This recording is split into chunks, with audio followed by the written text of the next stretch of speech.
Elon Musk says it may be time to bring back Alex Jones. After Tucker Carlson dropped his interview with Alex Jones, about a half an hour long, the Quartering tweeted that it's time to bring him back, and Elon Musk said, yeah, let's run a poll. And then someone else tweeted, here's why Alex Jones was banned in the first place. And Elon Musk says, that doesn't sound like, I'm paraphrasing, but that's not a legitimate reason for a ban on someone. So it may be that we are winning the censorship. Well, we are literally winning against the censorship industrial complex, but we're also winning against the woke industrial complex, because now we've got this big firm saying they're going to pull $100 million out of universities over these presidents defending far left calls for. So I want to be very careful on this one. Elise Stefanik asked these presidents if calling for the genocide of Jews broke their rules. And they all said, well, I guess it depends on the context. This is resulting in a massive backlash, which is particularly interesting. So we'll talk about that. Plus, we got to talk about Vivek Ramaswamy. He said a whole bunch of things on stage last night at the GOP debate. He said January 6th looks like an inside job. He's wrong. January 6th is definitively an inside job, because there's videos of police officers opening the door, fanning people in, taking selfies with them, and giving them guided tours. So if that's not an inside job, I don't know what is. But he also said that great replacement theory is not a conspiracy theory, it's Democrat policy. And of course, now Van Jones has said he's shaking hearing this man who's going to outlive Trump by 50 years. And this is the ride of like Nazi fascism, whatever. Okay, well, how about I play a clip of Van Jones saying that he and the woke left are asking white people to give up on being a majority and accept becoming a minority, quite literally echoing claims made by those who are discussing great replacement. So we'll talk about that. Before we do, head over to castbrew.com. If you'd like to buy the best cup of coffee you've ever had. You can pick up your Rise with Roberto Jr. limited edition. Once it's gone forever. But everybody's favorite seems to be Appalachian Nights. And in second place, Rise with Roberto Jr. Now, for a while, Rise with Roberto Jr. was number one. That's our dark roast, our light roast, and we also have Stand Your Grounds, a medium roast. It's whole bean, it's ground, your choice, as well as K-Cups. This is part of our plan to open a physical location. We've got one coming up in Martinsburg, West Virginia. We're probably going to open the private skate shop and club first, because that's super easy to do, and that is currently underway as well. But when you go to castbrew.com and you buy our coffee, you're supporting that mission. But don't forget to also go to timcast.com, click Join Us to support us directly. As a member, you'll get access to our Discord server to hang out with like-minded individuals, and you'll get access to all of our content. We got several documentaries. We've got a bunch of silly shows. We've got Cast Castle, and we put out Infringed, the latest documentary. And of course, we're going to have the uncensored members-only show coming up tonight, where you as members can actually call in and talk to us and our guests. So it should be a lot of fun. Smash that like button, subscribe to this channel, share the show with your friends. Joining us tonight to talk about this and everything else is Rep. Eli Crane. Thanks for having me, guys. Oh. Sounds like your mic's not on. Do we get it? Nope. Oh, I think we had that issue. We were having a similar issue with the yesterday. microphone. That's weird. Yeah. I'll figure that out here. I don't know what's going on. I think it's so. The other day we had a headphone problem. I'm wondering if whatever is bringing these cables together is busted. Maybe. Is it? I mean, it was working like literally 3 minutes ago. Here, in the meantime, wait! I heard something. Check. Nope. No. Come sit over here in the meantime while we work on it. You will be honorary Ian. Jeez. Tell everyone I said hello.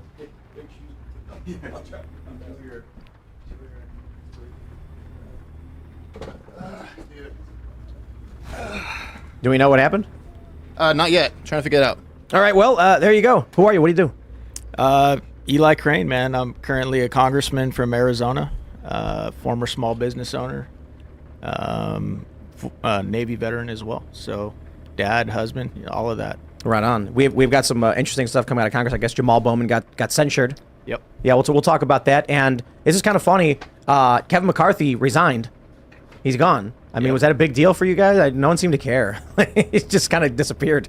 Yeah, I think it was kind of surprising. I don't think too many people saw that coming. I was one of the 8 who voted him out. So, right on. So, yeah. Whoa. Oh, that was it right there. That's awesome. I think it obviously just heard a noise. And if you want, we can just talk into it. You can't. We can just do this. Nothing. Hey, you can just do this if you want to search, because this works. I can hear. I think people can hear me. We can just swivel that microphone up. I mean, it's making noises, but I think the cable broke. Probably just need to get a new cable. Yeah, probably. Oh, I know what happened is people keep spinning the arm around. Oh. and then it ripped the cable out. Yeah. Like tore the threads on the inside of the Well, rubber. Ian doesn't have a camera either. I'll move your drinks. Ian, if you want me to swap with you, brother. Yeah, once we get everything set up, we can refabricate the... Anyway, Phil Labonte's here hanging out. Hi, everybody. My name's Phil. I'm the lead singer of All That Remains, the heavy metal band. I'm a failed musician, anti-communist, and a counter-revolutionary. And Ian is bouncing around the table. What up? I'm sitting in Dickie Barrett's chair. You guys see that show? His That was chair. awesome. There were a lot of people upset in that chair. Yeah, this Milo sat in Milo that chair. Yiannopoulos sat here. This is a golden chair. I like having the musical stuff in the background. I'll only be here for a little while. These headphones are a little jacked too. I think they slide out of this thing. They don't lock into place. Well, it is what it is. When it's in, it's in. These things happen. And then Serge is pressing the buttons. Yeah, trying to figure this all out here. Sir, just running. Dude, Serge is like a hurricane. He's spinning Weird, around the room. It's showing me that it's feeding, but there's just nothing coming through. So it looks at the cable. I don't know. Cool. Can you see me? We had a problem with it Yeah. yesterday, too. Awesome. Well, say la vie. So how about we just jump into the news then? You want to switch now? Yeah. Let's do it. All right, there we go. All right, and while they're doing that, here's the story from the Post-Millennial. Elon Musk considers bringing Alex Jones back to X. We'll run a poll to decide. So here's what happens. We have Tucker Carlson drop his interview with Alex Jones. The Quartering tweets, think about how much letting Alex Jones back on X would make the machine rage, Elon Musk. It's time. Elon responds, we'll consider. In general, since this platform aspires to be the global town square, permanent bans should be extremely rare. Also, if he does say something false on this platform, then community notes will correct him, whereas that would not be the case elsewhere. And then he says, let's hold a poll. So this could be it. I think with this boycott, the attack against Elon Musk and X, which is clearly nonsensical. Elon earlier was tweeting at Disney because Instagram and Facebook, Meta companies, were sued by the New Mexico AG for advancing, allowing, and facilitating child abuse and all that entails, trafficking, etc., and materials. And so Elon Musk is saying, why are they still advertising on this platform? How come all these advertisers are on Facebook with no problem about something we've all known about now for it's been like a year since the initial reports came out that they were doing this, and no action's been taken, and they're boycotting X. I think actions like that result in Elon being like, all right, screw it, Alex Jones is back. I think that Alex Jones coming back is probably baked into the cake now. I don't know that I agree that the treatment of Musk currently by the government and by the other media establishment is the defining factor. I think that the conversation that Tucker Carlson had with Jones, I listened to about half of it on the way here today, and I think that there's a lot of compelling stuff in the conversation that would I think would make Musk kind of sit up and be like, oh, I misunderstood. Because if I understand correctly, Musk's position was Alex Jones did do this, and that's why he was booted off. And apparently, that is not the case. So. I don't know. I think Elon Musk's position was publicly, whoa, Alex Jones said a bunch of bad things, so there's a line. But in reality, it was, guys, there's only so much I can do, right? He was trying to avoid having every advertiser just jump off the platform. But if that's happening already, seems like Elon's like, all right, screw it, whatever. Well, he probably maybe there is a little more to your initial comment than I initially said, because he probably is thinking, well, they're banning, they're affecting my advertising base anyways, right? Like I've done the things that you're supposed to do to get along with them, but because I own X and don't want to, just allow the FBI to have an office in my building, because of that, then they're still going to go and try and attack me and try and ruin the business. I think that that probably does have a significant impact on his take. Fully agree. That's exactly what I think is happening. I would even consider that the advertisers aren't even boycotting X; they're boycotting Elon. It seems personal. I think it's governmental. Oh, I think, yeah, like I said, that's why I said mentioned an FBI desk in Twitter, because that's essentially what they had before. I forget what his name was, the guy that was the FBI lawyer that worked at Twitter. He was the Twitter's top lawyer, but in the same way that you don't leave the intel establishment, like if you get out of, you stop working at CIA and you go to a tech company, you're still working for CIA at a tech company. You could because you argue- still have the connections. You're still making. You still have the. You still can talk to the people that you used to work with, and for a fact the higher ups, the bureau chiefs and stuff, or the higher ups at CIA are calling you up and saying, "Hey, can you get me this, or can you do this?" If they want something from the tech company. You could argue that tech companies, big tech companies, can be weaponized. I mean, just like Boeing can be weaponized. They're 100% already part of the military-industrial complex. Exactly, but they also make commuter jets. Like they'll make commercial airliners, but then machines were weaponized for war. And social media, I think, can also be very, very easily. So are they right? What do you think? Well, I want You're to in ask you, Congress. have you worked on any of the weaponization stuff while they're tracking what was going on with collusion? No, I haven't. I'm on Homeland Security, Small Business, and Veterans Affairs. Yeah, I think it's great. I'd love to see Alex back on X. Yeah. Oh, he's back. On Homeland Security, you have to have a clearance for that and stuff, right? Clearance for what? For Homeland Security. Oh yeah. Yeah. Every member of Congress gets They have- clearance. Okay, I didn't know that. All right. Yeah. What is What- it? That yeah, you how- do exactly? No, what level of clearance are we allowed to know? I mean, I don't Top think there's secret. too much that you're not allowed to see as a member of Congress. No, I mean, like, does the public know the degree of clearance that members of Congress get? Is it publicly known? Like, if you're in Congress, you get top secret or something. Yeah. Yeah. I mean, yeah. You get top secret. Oh, okay. Well then, Yeah. I want to know what's going on with. I don't think it's a coincidence that Meta's apps are now widespread reporting about the facilitation of child abuse. Not a single advertiser cares. The same thing happened I don't with buy the, it. with the whole January 6th thing. All of the evidence shows that the people that did talk about, going to the protest and possibly rioting or whatever, they were all they were all having conversations on Facebook. And yet the government blamed Parler and went after Parler's infrastructure and basically, torpedoed Parler, saying that people were organizing for the protests and stuff on Parler, when in reality they were doing it on Facebook. Then it makes me think that there is massive government infrastructure in Facebook, and they're happy to keep it open Absolutely. for business because it's like a honeypot. Absolutely. The tech companies, whether we realized it or not, the big social media companies that we decided, as a society, we are just going to give all of our information to, they are the monitoring apparatus for the federal government, because the federal government just needs a subpoena.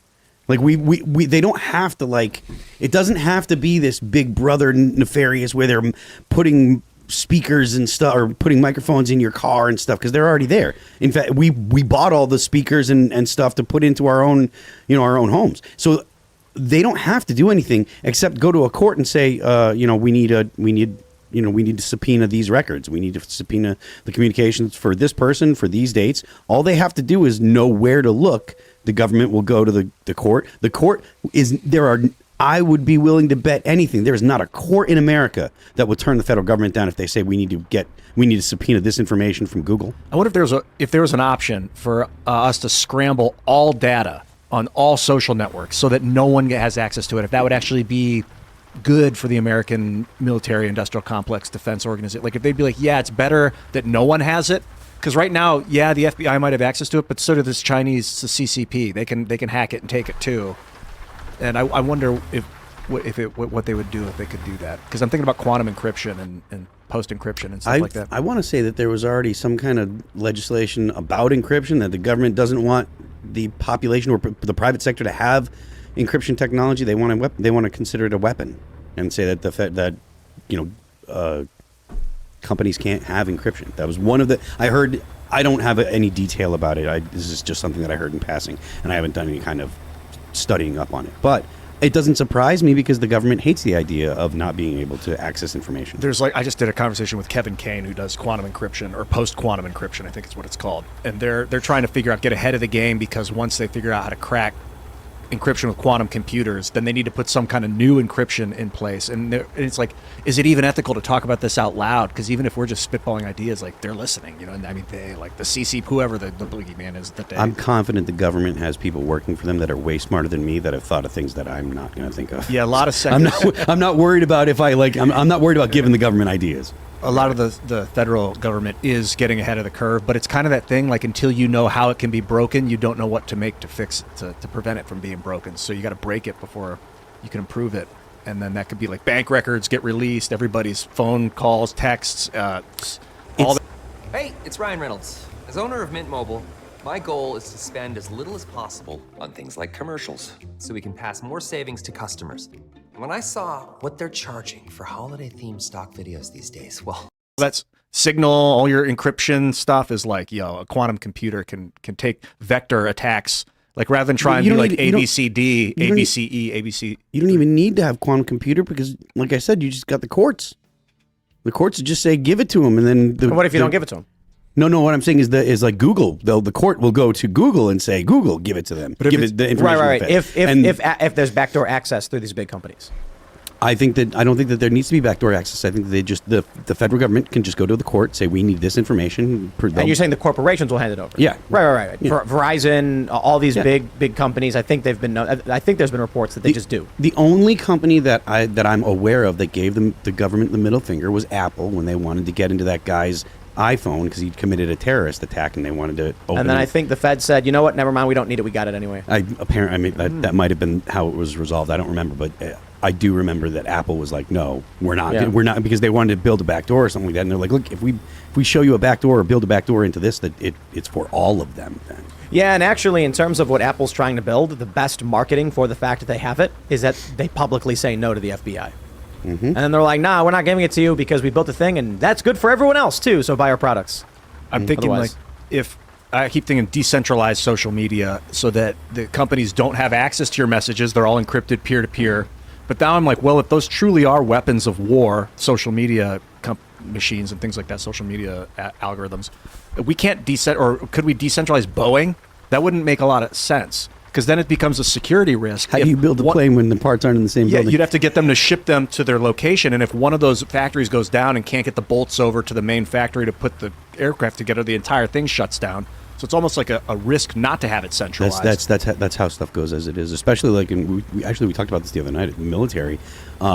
If you're building a complex piece of equipment for the military, they try to spread out the actual parts manufacturing into as many congressional districts as possible. So that way, if you want to get rid of a program, you're getting rid of a bunch of jobs that Congress people are like, you're not taking these jobs from my district. Yeah, I was talking to Congressman Gates about that, and he was telling me that some of the smartest folks, that's how they'll do it with some of these fighter jets and whatnot. Yeah. They'll make sure that a piece is made in every single state. Yeah. That way, you'll have all the representation fighting to keep that same fighter online, and it's smart, but it I don't know, man. It's definitely not in the best interest of the American people, right? It's an addiction.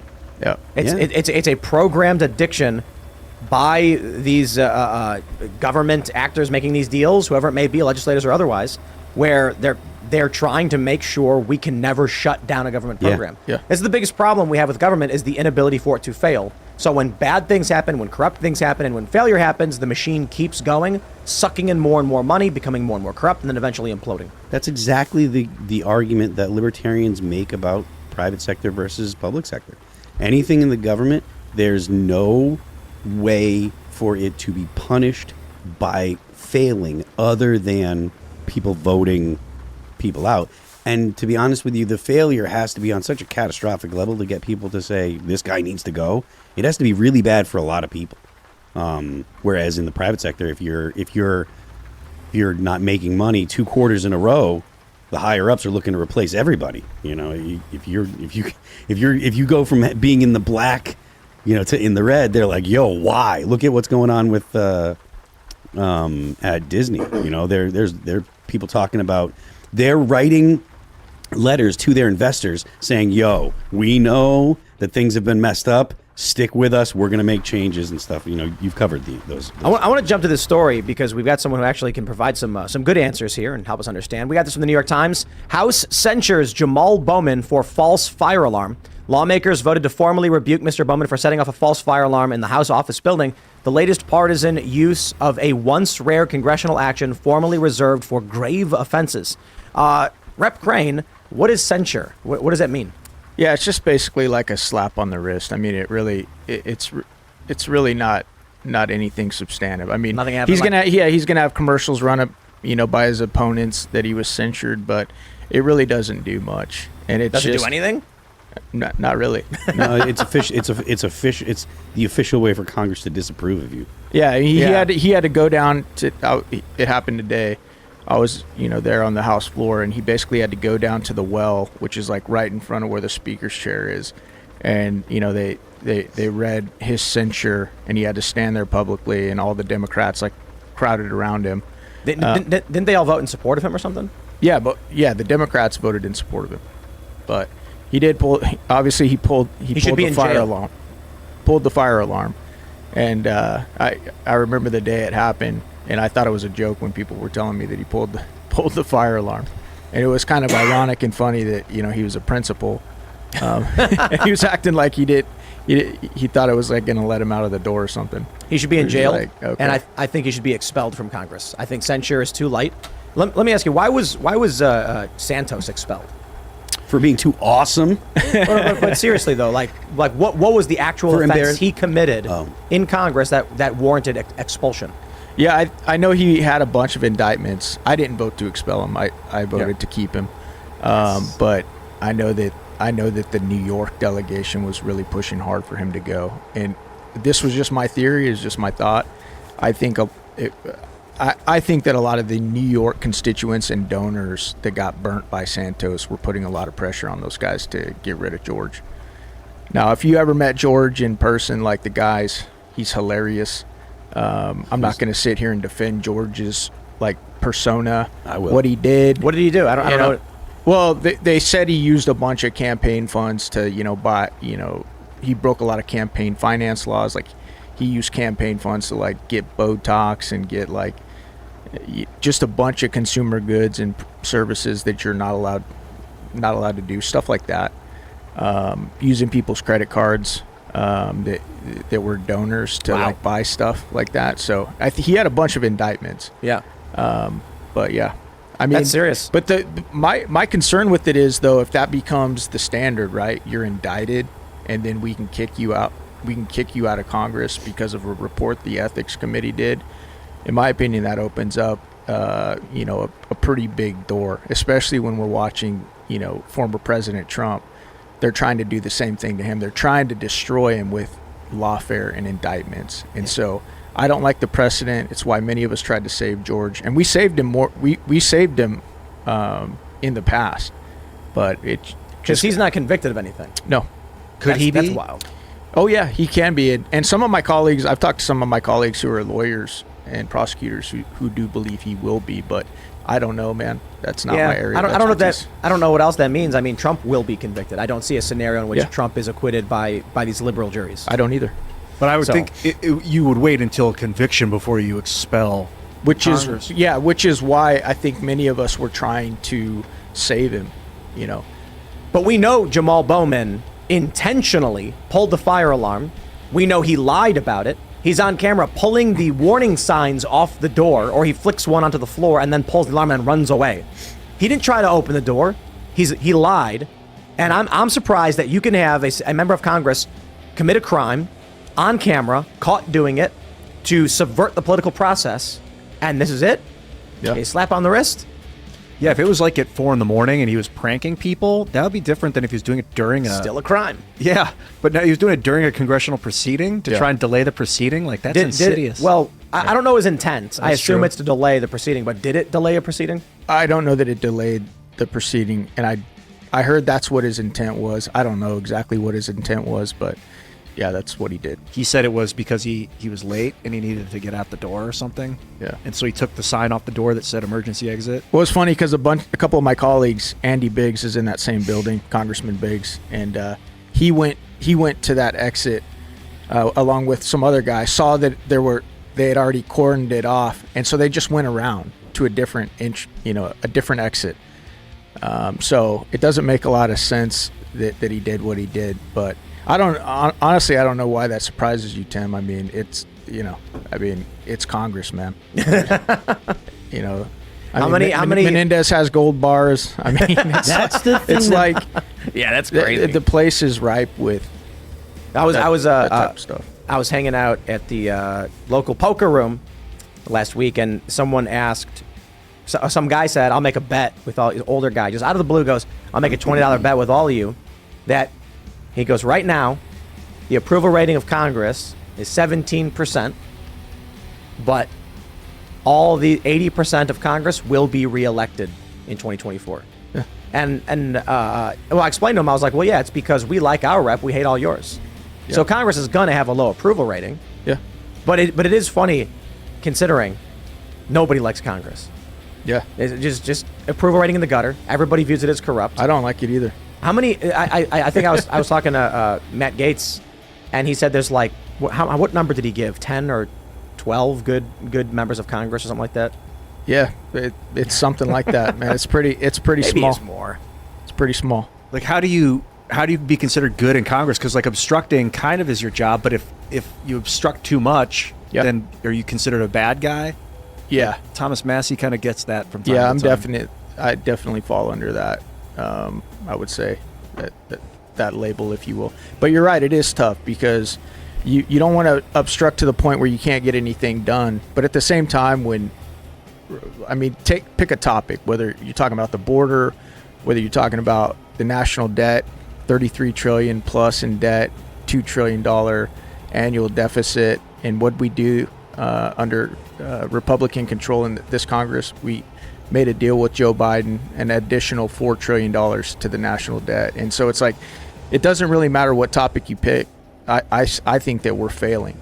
And, so if you're obstructing that type of failure, in my opinion, I think we're an idiocracy. Right? Oh, 100%. The movie, yeah. Yeah, of course. They're watering the crops with Mountain Dew. With basically Rondo. Gatorade. Basically. Okay. Yeah, and he's like Glyphosate, to be he's honest. like, is this Gatorade? Some Yeah, of them. that was it. Luke Wilson? It's what Great. It's what plants It's crave. got what plants crave. Right. And he's basically salting the earth. But I feel like we're actually in that. And the reason why is I look at Jamal Bowman and I'm like, what a scumbag. And this is why everything's broken. This is why everybody hates Congress. This is why nothing's getting fixed. This is why we're having all these problems. Well, I should say it is a component of. I think we have cultural issues. Yeah. But I look at so many of these members of Congress, and it's crazy to me that Jamal Bowman pulled the fire alarm. Jamie Raskin falsely accused me of advocating for January 6th in the J6 hearings. Yeah. Because I reported on a Fox News story that Donald Trump called for protests on January 6th. So before January 6th happens, I'm reading a news story from Fox News where I'm like, wow, Trump's calling for a protest. That's going to get crazy. Like, things will get crazy down there if Trump calls for this. Yeah. He runs clips of me out of context, included in a montage of people screaming, kick the door in, and things like this. Right. That guy's 20 minutes from here, Raskin. People who work at this company, he represents them. Right. These people, I just look at them all. They are, it is the dregs of humanity. Yeah. Scum, lying, cheating, stealing, without a care for anybody else. They don't want to make anyone's life better. They want to make their own lives better. They want to watch. You know what they are? They are the people stealing the fine china from the Titanic, knowing the iceberg hit, but they're going to run to the emergency rafts before anybody finds out, the emergency boats. Yeah, I often use that same analogy. I mean, there's a lot of problems with Congress, but I think it is important that we always remember that, like Andrew Breitbart said a long time ago, he said that politics is always downstream of culture. Yep. So you don't see things get to the halls of Congress until they've been permeating in culture for a decade, 5 years at a minimum. Speeding up, though. Oh, it is. But, and that's how I feel a lot of time, because, you'll sit there and you'll just watch, good amendment or this good bill go down, and you're like, what the hell is going on here? And I think, to your point, Tim, it is there is a certain level of that, like, hey, this thing is going down. I'm going to get mine on the way off, right? Yep. I 100% believe that there are folks up there that's their mentality. I think it's most of them. I got the vibe that there's too many people for the representatives to represent. Like, how many people are in your So most reps rep about 750,000 people. And it's like, I represent myself. I can't really even represent Tim properly if I tried, because I'm not Tim. Yeah. So like the idea that back in the day, the least worst thing we could do is send some brilliant guy to go represent the 7,000 of us, and hopefully he's going to know what we all kind of need and want in our community. But now we didn't. It's so unrepresentative of the humans, because there's such a diverse desire and belief within systems. Like, I've had this idea, like, what if we just everyone gets gets like the power of the House of Representatives now. We all can work from home. We can write legislation and pass it onto a system where we can all read it and That just put doesn't do amendments. And then after 30 days, we can all vote on it to pass it into the Senate. But we'd still vote for you guys that if the power goes out, you go to the place to do it for us until the power comes back on. Then we all get back to work. I think it's a bad idea, and I don't think it makes sense. What do you think about it, Eli? You know, honestly, I like that we have Whatever you do it for less at Harbor Freight. a constitutional republic. What I don't like is, like, you guys hear about the fourth branch of government all the time, the administrative state, the bureaucracy, right? If you think about it, there's a bunch of unelected bureaucrats that are in D.C. full time. They look at a guy like me who comes in there and tries to, shake things up a little bit, and they're just like, we can just wait this guy out. He has to get reelected every 2 years, and by the time he gets the documents that we're stonewalling him on, right? It's so far into the future that people are like, oh, move on. That's in the past. And so, I do like the fact that we have a constitutional republic. But our system has problems like everybody else. And I think right now the administrative state is one of our biggest problems. I think one of the biggest mistakes we made was the 17th Amendment.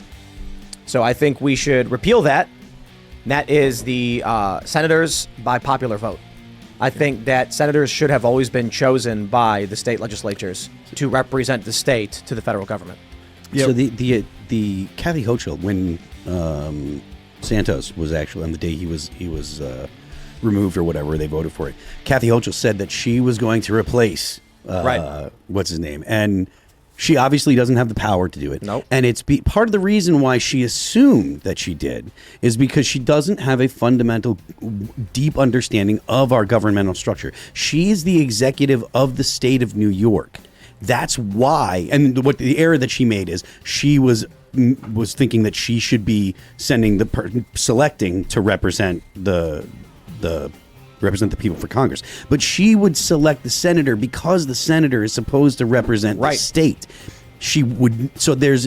Because she misunderstands how the structure of government works, that's why she made that error. That's why she said, oh, I'll select for the House. The people obviously have to select who is going to represent them in the Congress. And we just lost Phil. Serge is doing some deep we're trench work trying right to. now. That's the thing. So I'll just pick it up from there.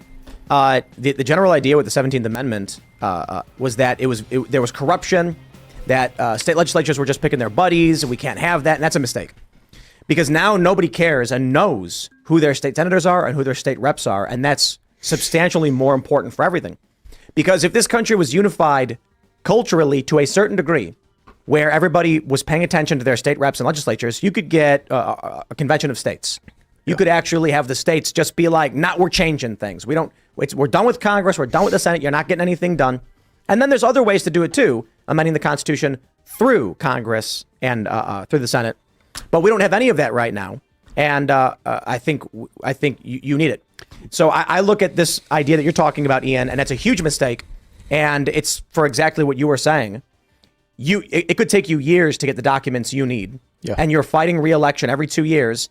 And if you can maintain that, you can get these documents. You, Ian, sitting in your room waiting for a bill and thinking you want to pass it, bro, we're going to get people who are going to think the polar bears are dying, and so they're going to vote to build a polar bear sanctuary. It's like The Simpsons when they built the Bear Patrol. You guys remember Bear Patrol? One bear wanders into Springfield one time, and so they're like, okay, everyone's panicking. They all voted for a referendum for the Bear Patrol. And so then Homer looks at his paycheck a week later and he sees a bear tax and they've got like planes flying around. That's the problem with people who, I think that's why we have a constitutional republic with representatives. We select the person we think is the best for the job to do the job like any other job. And then we trust they do the job well. And if they don't, we fire them. It could be that the representatives maintain their authority and ability to like request documents, but that we just as citizens gain an ability to also produce legislation that we can vote on together. Because like I feel kind of helpless a lot of times looking at Congress and being like, I have all I can do is convince people to go convince someone to do something. Have you ever actually like written your congressperson? Because I would make videos and be like, call them now, call them at 2:00. everyone coordinate, make a phone, and just overload them with phone calls. I'll do that kind of thing with the internet video, but I never actually did it myself. Because I mean, you're never going to, I don't think anyone's ever going to feel like the direct power of being able to say, or very few people are going to be able to say, hey, I want this to happen, and then it happens. Right, like that's not like even the president doesn't have that authority over everything. Like I don't want a bunch of people voting on how to fix my toilet. No, not at all. I don't want people voting on anything. No, my toilet breaks, and then we're like, okay, everybody, we got a broken toilet, so let's put it on the internet, and everybody all around gets to vote on how we fix the toilet. No, I want to hire a plumber who's the best at the job. Yeah, but what? Maybe I'm misrepresenting what I'm thinking. I just like is if you could make a bill and be like, this bill gets funds for a better process of toilet repair. What do you guys all think? And it's like a Tinder where people are like, I'll swipe right on that one. I'm swiping left. Right. That's like suggesting the community vote on how to fix my toilet. But then, we would just vote on a bill that we could send to the Senate, and then the Senate would be like, that's idiotic. No, and they shoot us down if it's terrible. Well, like they do now. So you're basically just saying you want to eliminate Congress, or eliminate the House. I kind of want a legitimate fourth branch of government. I don't think the representatives can handle the load. It's too many people that they're unrepresented. The problem that you're articulating isn't that there are too many. It's not that they can't handle the load. It's that the load that's being put on the government is too great for the structure of government. So our government is not supposed to be in the daily working of your life, the federal government at least, right? So like the fact that we have like the fact that there was ever a question about who goes into which bathroom that was at a federal level is exemplary of or exemplifies exactly what our problem is. We don't need the federal government to make every decision for us. You don't even need the state governments to do it, honestly. But that's kind of how society's knee-jerk reaction has become, and I think really like you're right on that point. I think that's a big part of the problem. It's like you've got, I think, generations of people who have been raised to think that federal government is the solution, and it's not. It's usually the problem. And I don't think our founders wanted. I know they wanted limited government because they've seen what it can do, right? And so I think that's what some folks in DC right now are trying to do. It's why we fought so hard to change out our leadership this year, because we just continued to head down the same path that we were on. And, like the fight we got back into January, I know you guys had Matt on your show and you've had him in the past. I mean, that fight hadn't happened. What happened in January hadn't happened in over 100 years. It was Kevin McCarthy? Yeah. Well, let me pull this story up. I got some questions for you. Wait, that was in January? We have this story from ABC News. Kevin McCarthy resigning from Congress after being ousted to House Speaker. So this story came out yesterday. At the end of the month, he will resign. He says, I've decided to depart the House at the end of this year to serve America in new ways. This is really funny because there was a tweet. It was a video of, or it was a tweet from him saying, I will not quit. And it is now community noted on Twitter saying he just quit. Brutal. Yeah. So here's the funny thing. This came out last night. Nobody cared. Yeah, nobody cared that former Speaker just announced his resignation. But I think what Matt Gaetz did was fantastic. I'm curious your thoughts, Rep. Crane, on what went down and whether you think this is all good or bad. Yeah, I mean, obviously Matt deserves a lot of credit. Matt took the brunt of that for sure. But there were 8 of us, right? There were 8 Republicans that moved against our own Speaker, and so for sure I think that it was a good idea because I was one of them. Right. And the reason, guys, like I said, is because I didn't get into this. I don't leave my family 3 weeks out of the month with my 2 young daughters because I like Washington, D.C., or I like putting on a suit, or I ever wanted to be called a congressman. Right. I'm terrified with what my kids are going to be left with. And I look at the trajectory we're on, and it's not sustainable. This house of cards is going to collapse.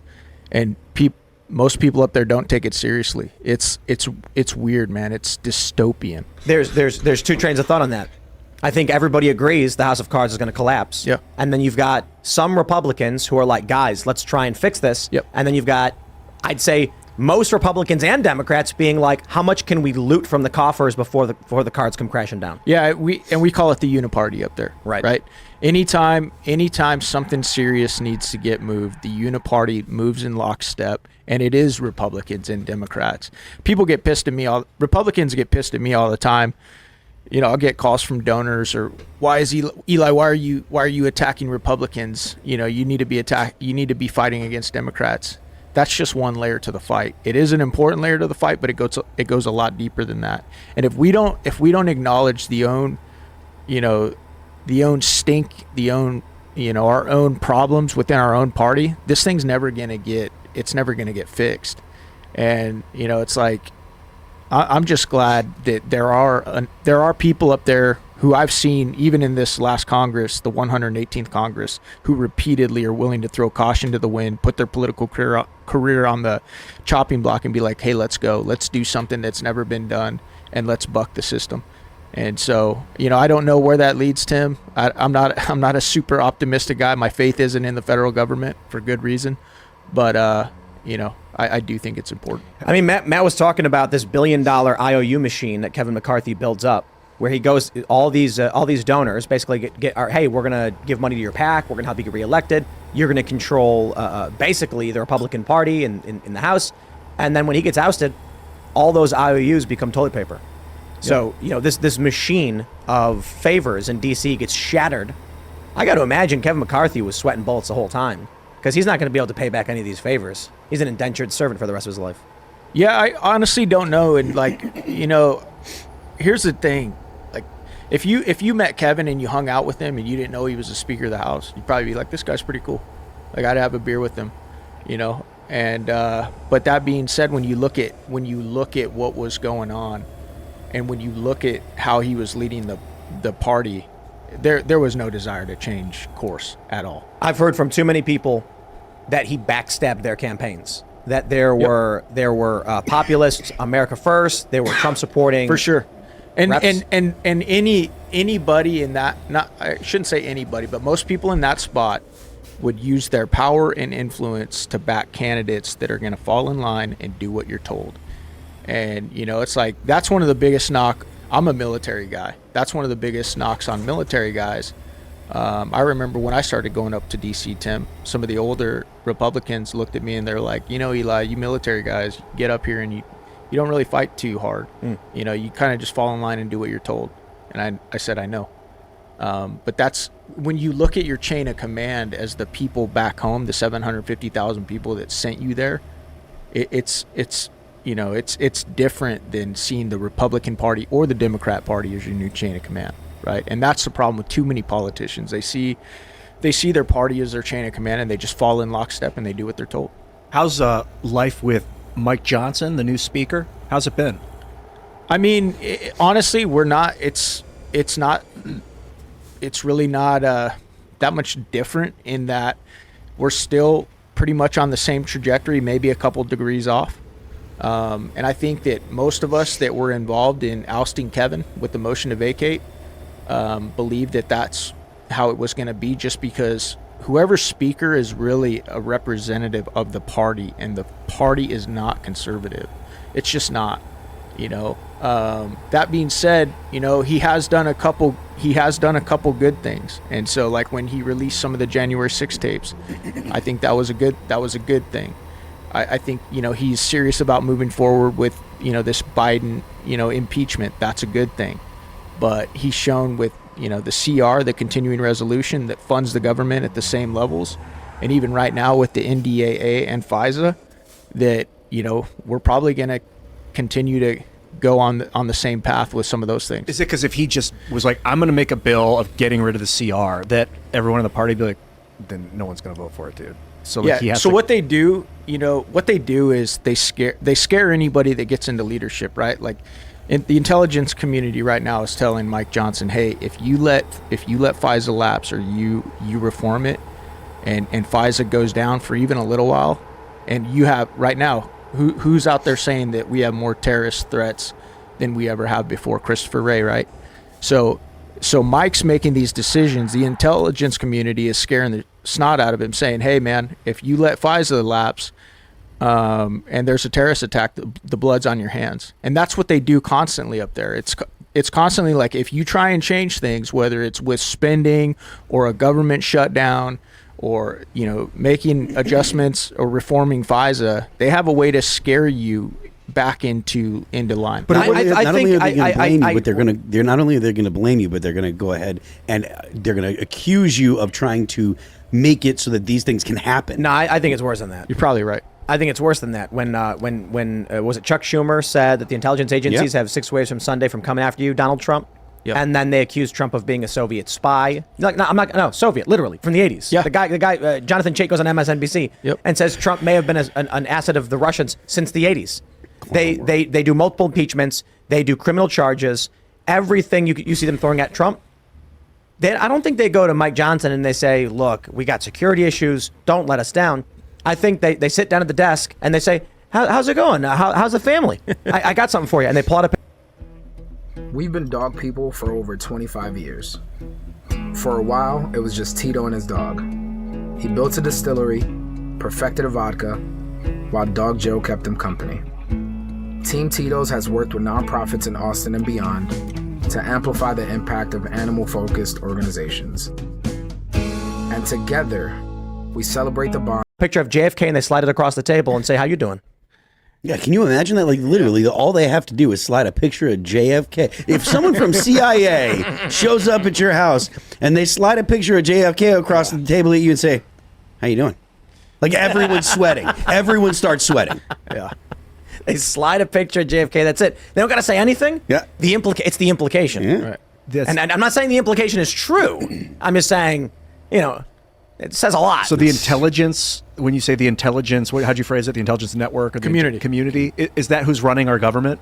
Well, I don't think it's that simplistic. I think it's a mixed bag, right? There's a lot of different influences on the government, right? You also have your lobbyists, your special interest groups, right? You have outside global influences that are obviously affecting our government as well. It's not as simplistic as one, entity, basically running our government. What is a special interest? I hear this stupid word. Lockheed Martin. So it's just a business, a corporation? Oh, absolutely. Or about the pharmaceutical industry. Greenpeace. So special interest is like a way to spin it to make It's when it they're sound. it's motivated. It's just specially interesting. No. A special interest is an umbrella term for a variety of organizations that want a specific goal to be met. So Greenpeace is a special interest. They're not colluding, but they want the same goal. No. Lockheed Martin is a special interest group. They lobby on behalf of themselves. Greenpeace is a special interest group. They lobby on behalf of themselves. No one's going to sit there and be like, the problem we have is, let me pull out 18,000 pages of every single organization ever that's lobbying the government. So they they're say just lobbyists. Special interest groups.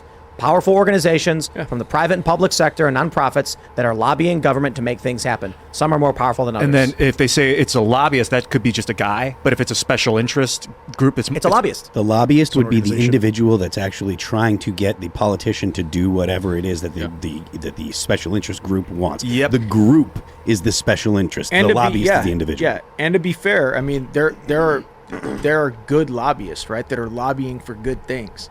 But oftentimes, it ventures into corruption and, seeking things that are so front sight focus on just taking care of one industry. Front side There you go. Ian, you've my lobbied firearms guy got it over here. I will do it again. So when you talk to someone who's in Congress and you're like, you gotta get graphene. I was about to say that. We were talking about the House of Cards. We need a You graphene see? lattice to reinforce So the here's network. Ian lobbying graphene? Congress. It's carbon. It's carbon powder, basically. You make it from any kind of carbon, and they figured out how to hit it with electricity. He's already on the graphene. You get like plastic trash and hit it with 7,000 degree electricity You and jump turn it into. too far ahead. Okay, We'll it's like simplify it. 21st century steel. It's going to be the next big building material. It's a one-dimensional sheet of carbon, hexagonally latticed, which has amazing properties when manipulated. So, it's a superconductor. Yes, and capacitor. You can use it as like a touchscreen battery wallpaper. They put it in car. Well, I'll give you the real simple version. So Ian's obsessed with this stuff. Right. But the reason I brought it up was to make the point that lobbying, a lot of people have this view of lobbying as this like prestigious thing, and it's like, dude, it literally means you argued to a member of Congress. Yeah. They It's used like to stand in the lobby, literally. That's why they were Right. that after. And then when they came out of the proceeding, they'd be like, hey. For the sake of Ian's graphene, one thing they started doing is they put it in batteries. Okay. And so what that does is when you're charging a battery, the graphene carries the charge evenly across the battery, so it charges rapidly. So I think the newer cell phones that come out could charge to full in like 10 minutes. Wow. So you can buy these graphene polymer batteries. You ever get one of those mobile batteries you buy at the Walgreens, whatever, plug your phone in? Yeah. They now have graphene lithium batteries that you can charge that battery pack in 15 minutes, and it'll give your phone 2 hours of charge. Wow. You can put it in concrete, and it'll make it 3 times stronger. You can put it in this is just bulk graphene, where you just shatter it into powder. You can also make sheets of it, like Tim was talking about, that can be used as electronics, which is more complicated to produce at the moment. And this is literally lobbying. But what I really want to sell you on is hydrogen fuel. Right, here we go. Because if we want to reinforce that house of cards, we need a new GDP model. And I think it's based on hydrogen. Fortunately, you can turn the oil into graphene, so we don't have to upend the oil industry. Maybe. I don't know. I think fusion energy is promising. All of it. Reached Nuclear. ignition. Now we just got to capture that energy. And nuclear. But out of rice, they're making hydrogen fuel like crazy right now with carbon trash. They'll hit it with a laser. They produce a kilogram of hydrogen fuel, and then they have $4.50 left over of this stuff. So it's actually profitable to create the hydrogen. Wow. Let's jump to this story so we can get into what happened last night at the GOP debates. Vivek Ramaswamy, I love this one, defends debunked conspiracy theories he shared at Republican debate. He elevated false or groundless claims about January 6th, U.S. demographic changes. Here's the crazy thing. This is what really, really bothers me. These guys who work for ABC News, I assume they're either really, really stupid or intentionally lying.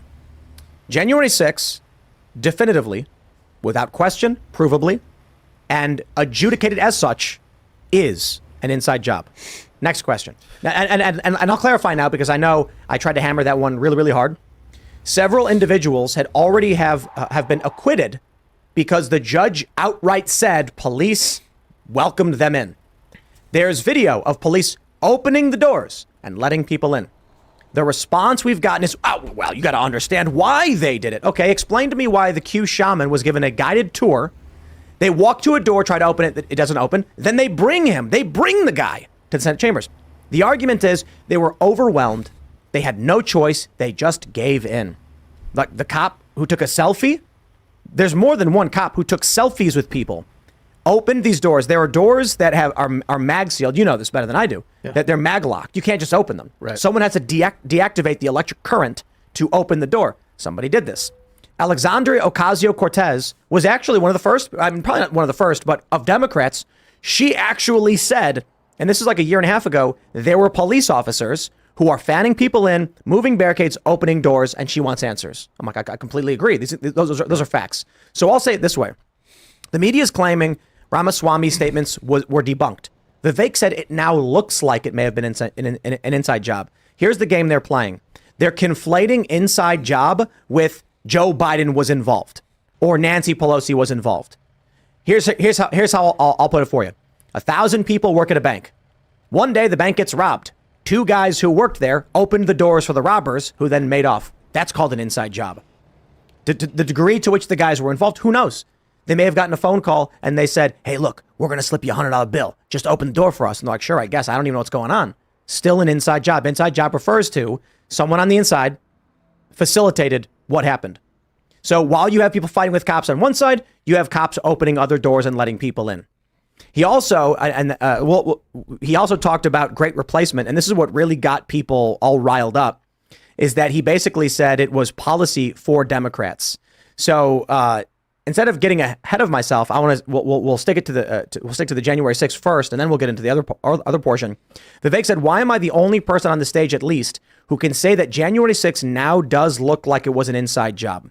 They say that baseless idea has become popular among fringes on the far right and on social media, at times even winning support from lawmakers, including Senator Mike Lee, who last month claimed without evidence that there were undercover federal agents disguised in the crowd during the rioting at the U.S. Capitol as Congress had gathered to certify Trump's election defeat. Well, I'm curious your thoughts on all this. I don't know if there were federal agents. I've heard that claimed. I don't know if you know anything about it. Yeah, I do believe there were federal agents as well. And I believe we had Christopher Wray in a Homeland Security committee here, I think two weeks ago.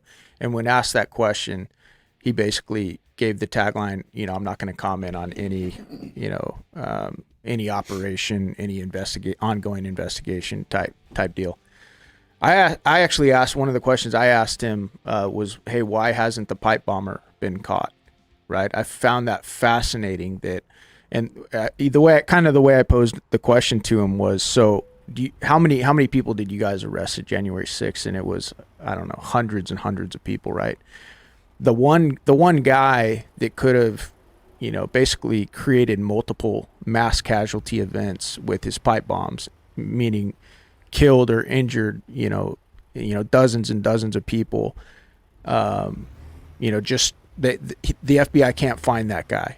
And it's wild to me because DC is one of the most heavily fortified, defended, and recorded cities, in the entire country. And so you're telling me that, and maybe this is, too conspiratorial for some, but it just strikes me as odd that this guy, he couldn't, he was so proficient that he's able to avoid the most proficient law enforcement organization in the world, yet he couldn't get his pipe bombs to go off, right? Or people are arguing, oh, well, they got him before, they got the pipe bombs before they were, set to go off. I'm sorry, man. I don't buy that this guy has been avoiding, the FBI. I also, when I look at guys like Ray Epps, the fact that Ray Epps was in the crowd, he was seen multiple times. He's caught on camera multiple times telling people, we got to go into the building. We got to go into the Capitol.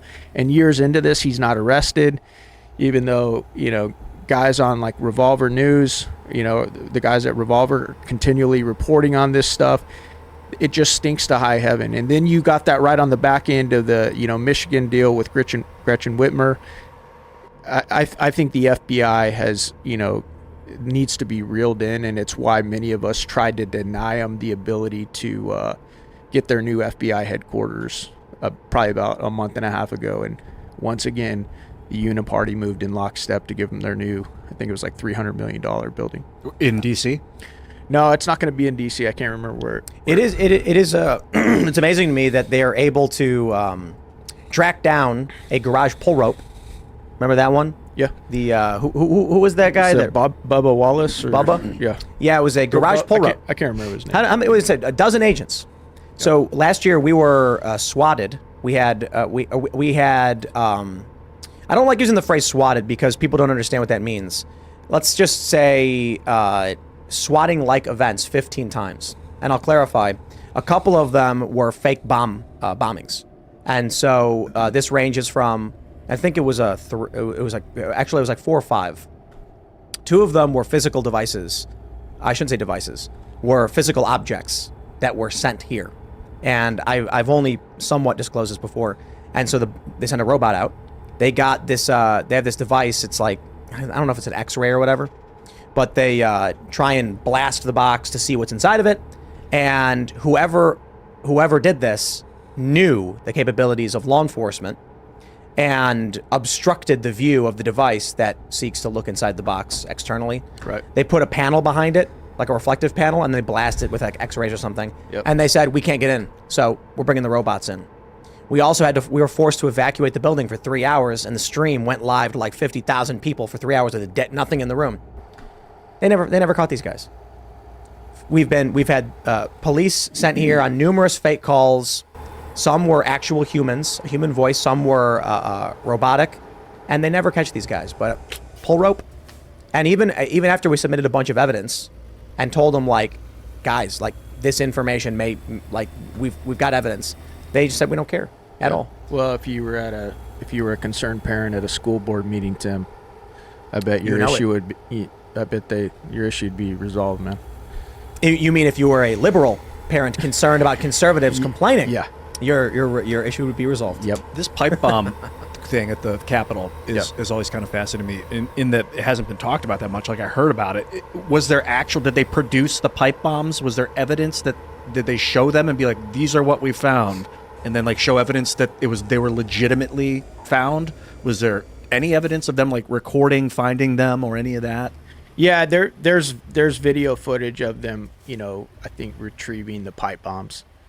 But because it heightens the danger of the day, knowing that there were bombs placed. So it wouldn't surprise me if people came out later like, yeah, we did that to intensify the fear so that we could shut it down quicker. Like, I think a lot of this is like, let's just get it put. I mean, if you told me they had no FBI agents in the crowd that day, I'd be kind of disappointed with the FBI. Like, you're going to do a riot on the Capitol and you don't have FBI agents out there like looking at stuff. You get your agents on the field. I mean, like, let's address that. Like, let's just say they were caught off guard, and there's 250,000 Trump supporters marching around. The feds had no one. No, that's an absurdity. I'm sorry. They knew well in advance. Yo, I'm some dude who just complains on the internet, and I read a Fox News story that Trump was calling for protests. I was like, wow, that's gonna be crazy. Yep. Media Matters ran a hit piece on me claiming that I had foreknowledge because I said something in November where I was like, yo, these Proud Boys and 3%ers or whatever are gonna rush to DC and like storm the White House or something. Like they're not going to accept a Trump defeat. Literally didn't happen. Didn't happen in November. It was January way later. I had no idea. It was speculation based on news reports.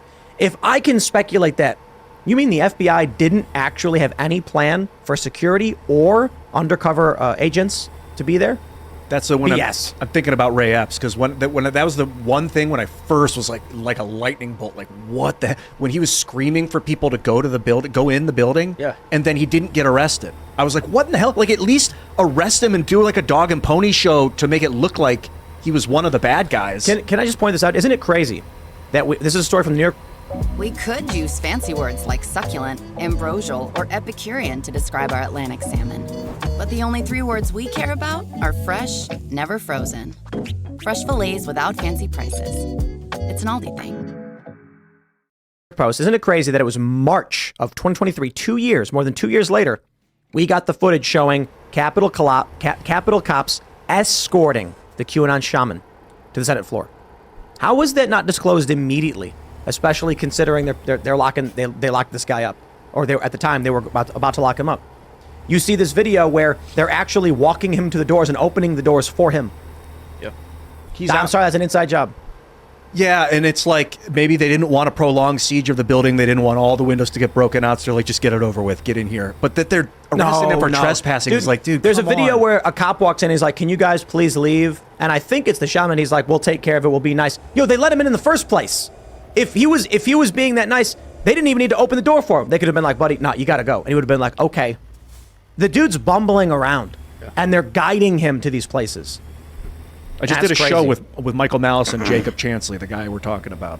So he's out of jail. I don't know what happened. Did he serve the full sentence? I was trying to look up. I asked him if it was what solitary was like. It was let's do this. Let's talk about the other component of what Vivek Ramaswamy said that's triggering all of these people in media, and that is what do they say? False U.S. demographic changes. So they go on to bring up the Great Replacement theory, and I love how they do this. ABC News says Ramaswamy also boosted the Great Replacement theory, the white nationalist belief that immigration policies are designed specifically to dilute the political power of white Americans by making them a smaller share of the population. The idea has been elevated by media figures like Tucker Carlson and inspired mass violence in 2015 Charleston, South Carolina church massacre and in the 2019 shooting at Walmart. Ramaswamy alleged during the debate that the theory is not some grand right-wing conspiracy theory, but a basic statement of the Democratic Party platform. How about I just play this video of Van Jones for you, and we'll start breaking this down. Asking the white majority to do something is difficult. And I think it'd be easier if we just acknowledge that it's difficult.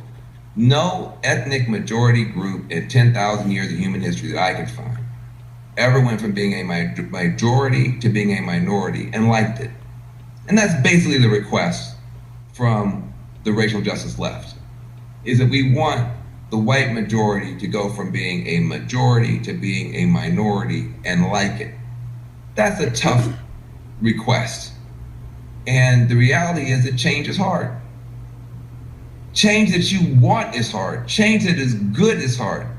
So the racial justice left, according to him, is asking the white majority to go from being a majority to a minority. There's only 2 ways that happens. 1, mass migration, and white people not having kids. If they're asking white people to do this, they're outright saying, we want a policy of mass migration, and we don't want you to have kids. There's a third way, it's genocide. Well, Right. I suppose, in my context, I'm talking about legal. What's currently going on right now in this country. It's clearly there are not 2 on the methods. Peaceful ways to do it. But we have this great article from Newsweek. Democrats are massive hypocrites on so-called Great Replacement theory. And this is by Pedro Gonzalez from 2022 in Newsweek, where he breaks down statements from Joe Biden and many other Democrats where they're outright basically saying this. They're outright saying it. He says the mass shooting in Buffalo, New York was an atrocity. The killer will pay for his life. The suspect left behind a 180-page document outlining a schizophrenic worldview. We get that. Biden and the company latched onto it. But here's the problem. Democrats and progressive activists, based on their own rhetoric over the years, subscribe to replacement theory more than anyone else. As Vice President Biden himself said, that a constant and unrelenting stream of immigration would reduce Americans of white European stock to an absolute minority, and that was a source of our strength. I'm not going to go through the whole article because Pedro actually brings up a ton of other excellent examples, but I think right there, when you have Joe Biden, who is now the president, saying a source of our strength is an unrelenting stream of immigration reducing white Americans to a minority. Yeah, I'm going to go ahead and say, like, Vivek's not wrong. Well, he took 3 quotes out of context and stuffed them all together into one sentence. So I would like to see, I'm not saying Joe Biden's not a racist, but I would like to see the full context of those statements. And also, now, when we talk about great replacement, I think it should be repurposed to be like, it's not designed to specifically dilute the power of the white Americans. It's designed to dilute the power of citizens, of the American citizens. That's what's happening. That's the problem. Yeah, I think it is bigger. I think it is bigger in many ways, but I also think this has all the hallmarks of cultural Marxism, right? There you go. Cultural Marxism is designed to topple the cultural hegemony or whoever is perceived to be at the top. It's interesting. I started studying this a couple years ago. There's a pastor named Dr. Vodi Bakum. He's a big black dude that looks like he could play. He was a football player on the rise, and then he became a pastor. And he does this phenomenal series and sermon on cultural Marxism and how he went on CNN one time. They invited him on after Obama took the White House, and he said that the anchor was basically asking Dr. Bakum, hey, do you think that race relations in the U.S. are going to get better now that we have a black president? And Vodi Bakum said, no, they're going to get worse. And it surprised the anchor.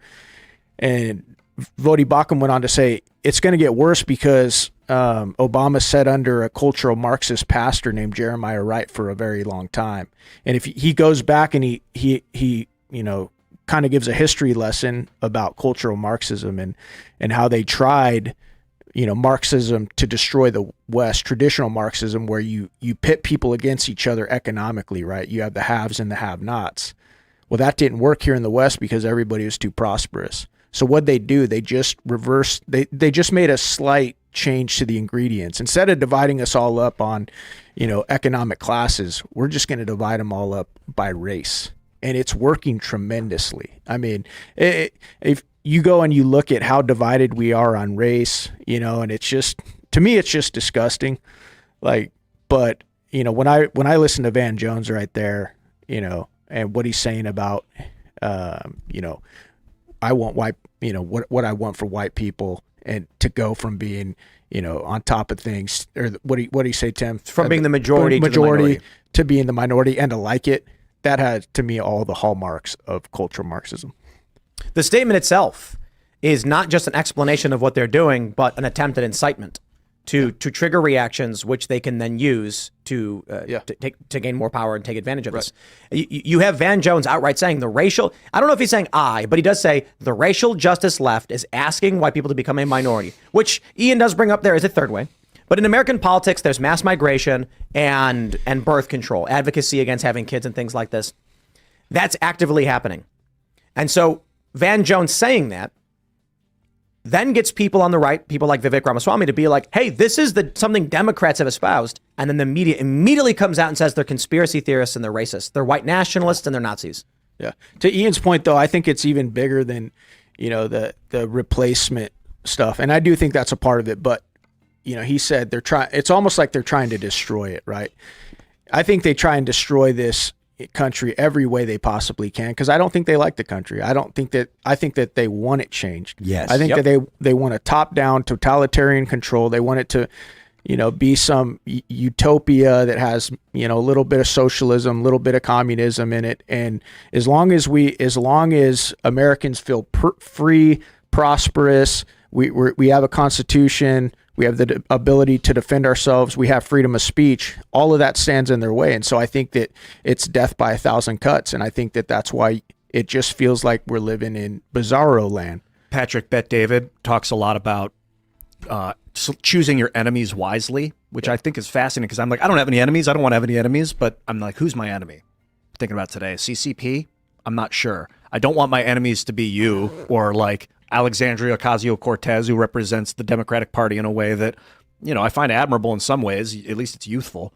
But like, I don't want my enemies to be in our country. And then I'm like, am I just being xenophobic? But do you think the CCP is involved in this Marxist obliteration of American culturalism?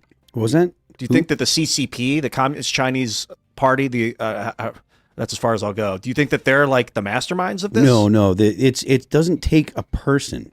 So like it's an ideology. So like, you know how like if you go to a Catholic mass, right? Like if you go to a Catholic mass in the U.S. and then one in somewhere in South America, they're going to be similar because Catholicism has stuff that you are supposed to do to be Catholic.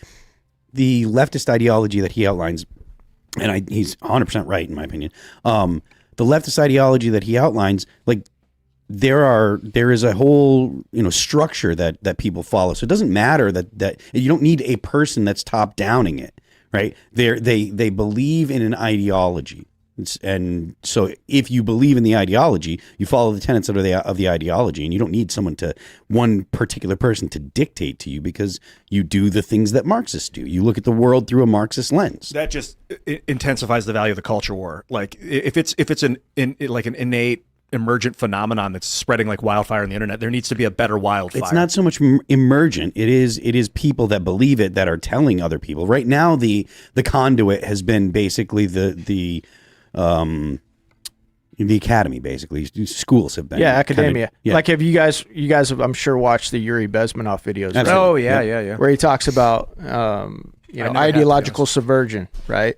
And he's like, I mean, if you watch these videos, I mean, Tim, when do you think those were made? Like the 90s, 80s? No, it was the 80s. Yeah, the 80s.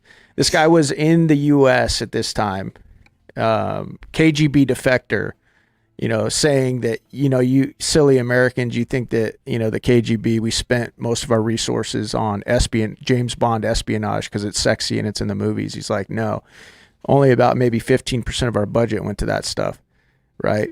Most of it went to ideological subversion, putting people in your institutions, your culture, academia, and teaching this crap, these ideologies.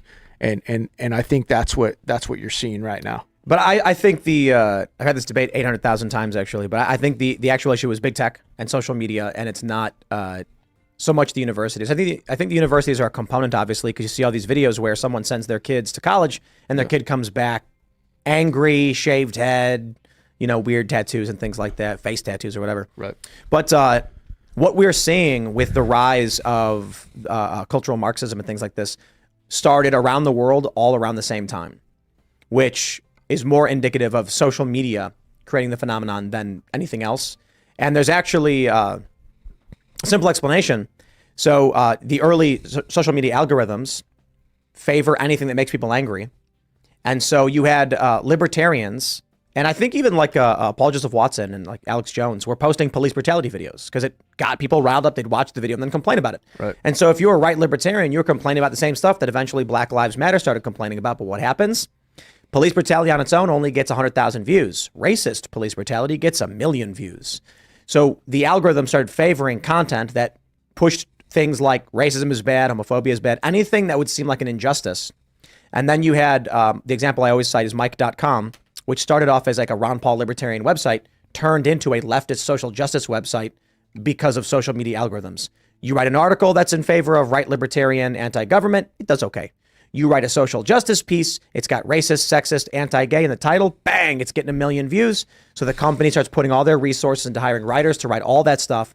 And then instantly around the world, you see this in the LexisNexis data, every country experiences, except for like Iran and North Korea, they have weird fluctuations, but almost every single country with access to the basic internet we do sees the same rise in racism, privilege, intersectionality, feminism, etc., all rapidly happening at the exact same time. Yeah. When I started making internet videos in 2006, I would make a video called like, we are all the same. And like, if you believe you are, then you are. Like that kind of mindset. It's that weird postmodernist thing. And they'd do really well. The videos would do really well with like, and the people that were watching them, I don't know all of them, but I think a lot of them were suffering in their lives. So it sounded good to like, yes, we are all the same, but we're not. We're all similar. but we're not all the same. But that just resonates so powerfully when you say something like that with confidence, especially if you're someone that people like, that they aspire to be like. And so that I see why communism constantly cycles back around. It's like we can all do this together until we get there, and then somebody's got to be in charge. Yeah, like right back to the center. So I saw those videos online. Like, should I take them down or should I leave them up? I won't take them down, but I think leave them up so people can watch my train of thought change over the decades. Yeah. And I think I don't know where I learned it. If I learned it in high school, like obsessive empathy, too much compassion, what it was. I don't know where it came from, man, but it was through me growing up. We got breaking news. This actually broke about an hour ago, but we'll get into it right now. From ABC, special prosecutor files 9 tax-related felony charges against Hunter Biden. Special counsel David Weiss has filed additional charges. Let me refresh to get the latest information. In the indictment, prosecutors allege Hunter Biden engaged in a 4-year scheme to not pay at least $1.4 million in self-assessed federal taxes he owed for the years 2016 through 19, from in or about January 2017 to October 15th, 2020, and to evade the assessment of taxes for tax year 2018 when he filed false returns in or about February 2020. Is this how they bring down Joe Biden? I thought Joe Biden, that's how they got taxes, how they got Al Capone. Right, but I'm not saying this right here is how they get Joe Biden. I'm saying this is in relation to. Yeah. One by one, you get these death by 1,000 cuts of Hunter Biden.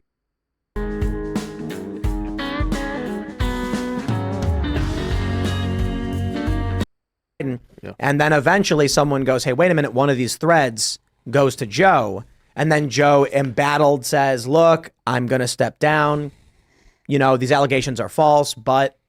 That's you saw the MSNBC clip where they're interviewing Joe Biden. They're asking him questions like, so what do you have to say about these conversations you've had with Hunter's associates when you were lying? And he's like, it's not true. You're lying. You're all lies. You're all lying. You're all liars. Dog-faced pony soldiers. All of you. To answer your question, Tim, yes, I think this is the track. They're going after the Bidens now, and then maybe they'll use the same kind of tax crap to go after Trump. I don't know if they hitting him on tax charges. Let's pull up this clip because it's kind of crazy to see. Here's a clip of Joe Biden being questioned on MSNBC.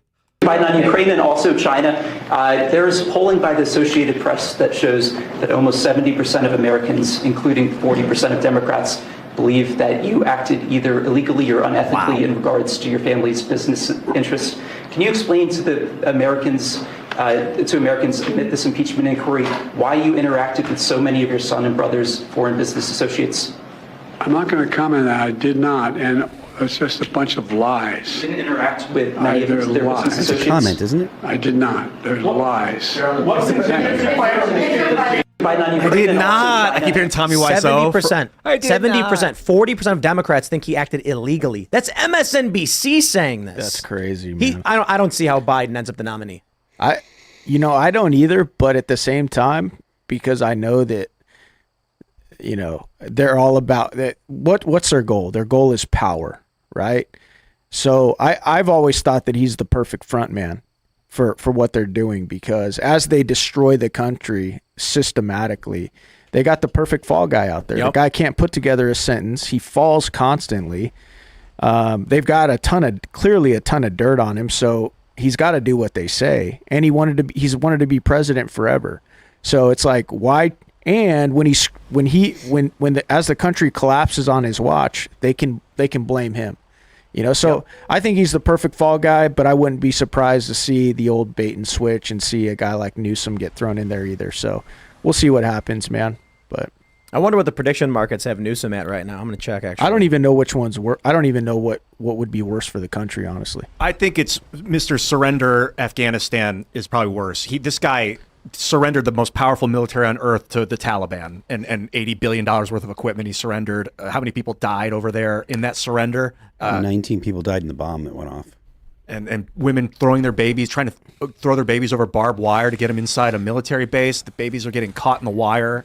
That's because of him. He made that call to get rid of Bagram Air Force Base, air superiority, and just left everybody in the lurch with the rushed surrender. The most terrible military executive I've ever seen in power in the United States. I agree, but I don't, a lot of people think Biden's in charge or someone's pulling the leash. And I'm kind of like, no, I think they're letting him flounder. They're sitting back watching and just letting it roll out because, like you said, when it all comes crashing down, they want to burn it down. they want to replace it with something else. They just blame Biden, and then he's gone. He's their patsy. Perfect fall guy. But you're right. That is, I mean, it is scary. It's one of Afghanistan was definitely one of the big massive failures. I was in the SEAL teams for a little bit, and one of the things that scared me or concerned me when I was looking at the list of gear left behind was all the night vision goggles, because as when you're operating overseas, a lot of times we would almost exclusively operate at night because we own the night, right? But now that these guys have all that night vision equipment, that's going to make it really difficult for any of our troops or any of our allies that are fighting at night. And, that definitely takes our superiority and our advantage down. I don't know how many they actually left, but you know that they're not staying in Afghanistan either. No. It's getting into combat zones all over the world. And anybody that's got, played around with night vision, it is a completely different thing to be able to see at night when the people that you're going after can't see it. No, look, I think most city people, there's a lot of people listening right now who are going to be like, nah, most city people don't know what nighttime is like. Yeah. So in that famous story about LA, power goes out, the police get a bunch of phone calls about something strange in the sky. It was the first time they'd seen the Milky Way. Yeah. So when the lights are all out and it's dark. So when we have a new moon out here where we're at, we have lights set up on the side of the driveway. We have motion lights, not just for us to be able to see, but for security reasons too. But you walk down the driveway during a new moon, it is pitch black. Yeah. And I'm like, you are blind, 100%. You put on the night vision goggles we got, and it is daylight. Yeah. We also have daylight flashlights, which are cool too, though. No, it's true, man. It's one of the most surreal experiences that I've ever had, walking through one of the, very big cities, some of the most violent cities in the world. But nobody's on the streets but you and a couple of your buddies patrolling. And that's why. It's because we have that technology and they don't. And now you see it left behind like that, and it's just like first time you put them on and you could see satellites. It's crazy. Yeah, it's like the movie Step Brothers, right? Yeah. Were you in when they had panos? Yeah. Did you? What's a pano? Are you talking four? about the binos? No. No, the 4. Yeah. No, I never had I never had those. I always had the binos. Yeah. What are the pinos? Binos are just 2 or 4. What is the other one you called them? Panos. There's 4 tubes. Oh. Yeah. So you can actually see a wider range. Yeah.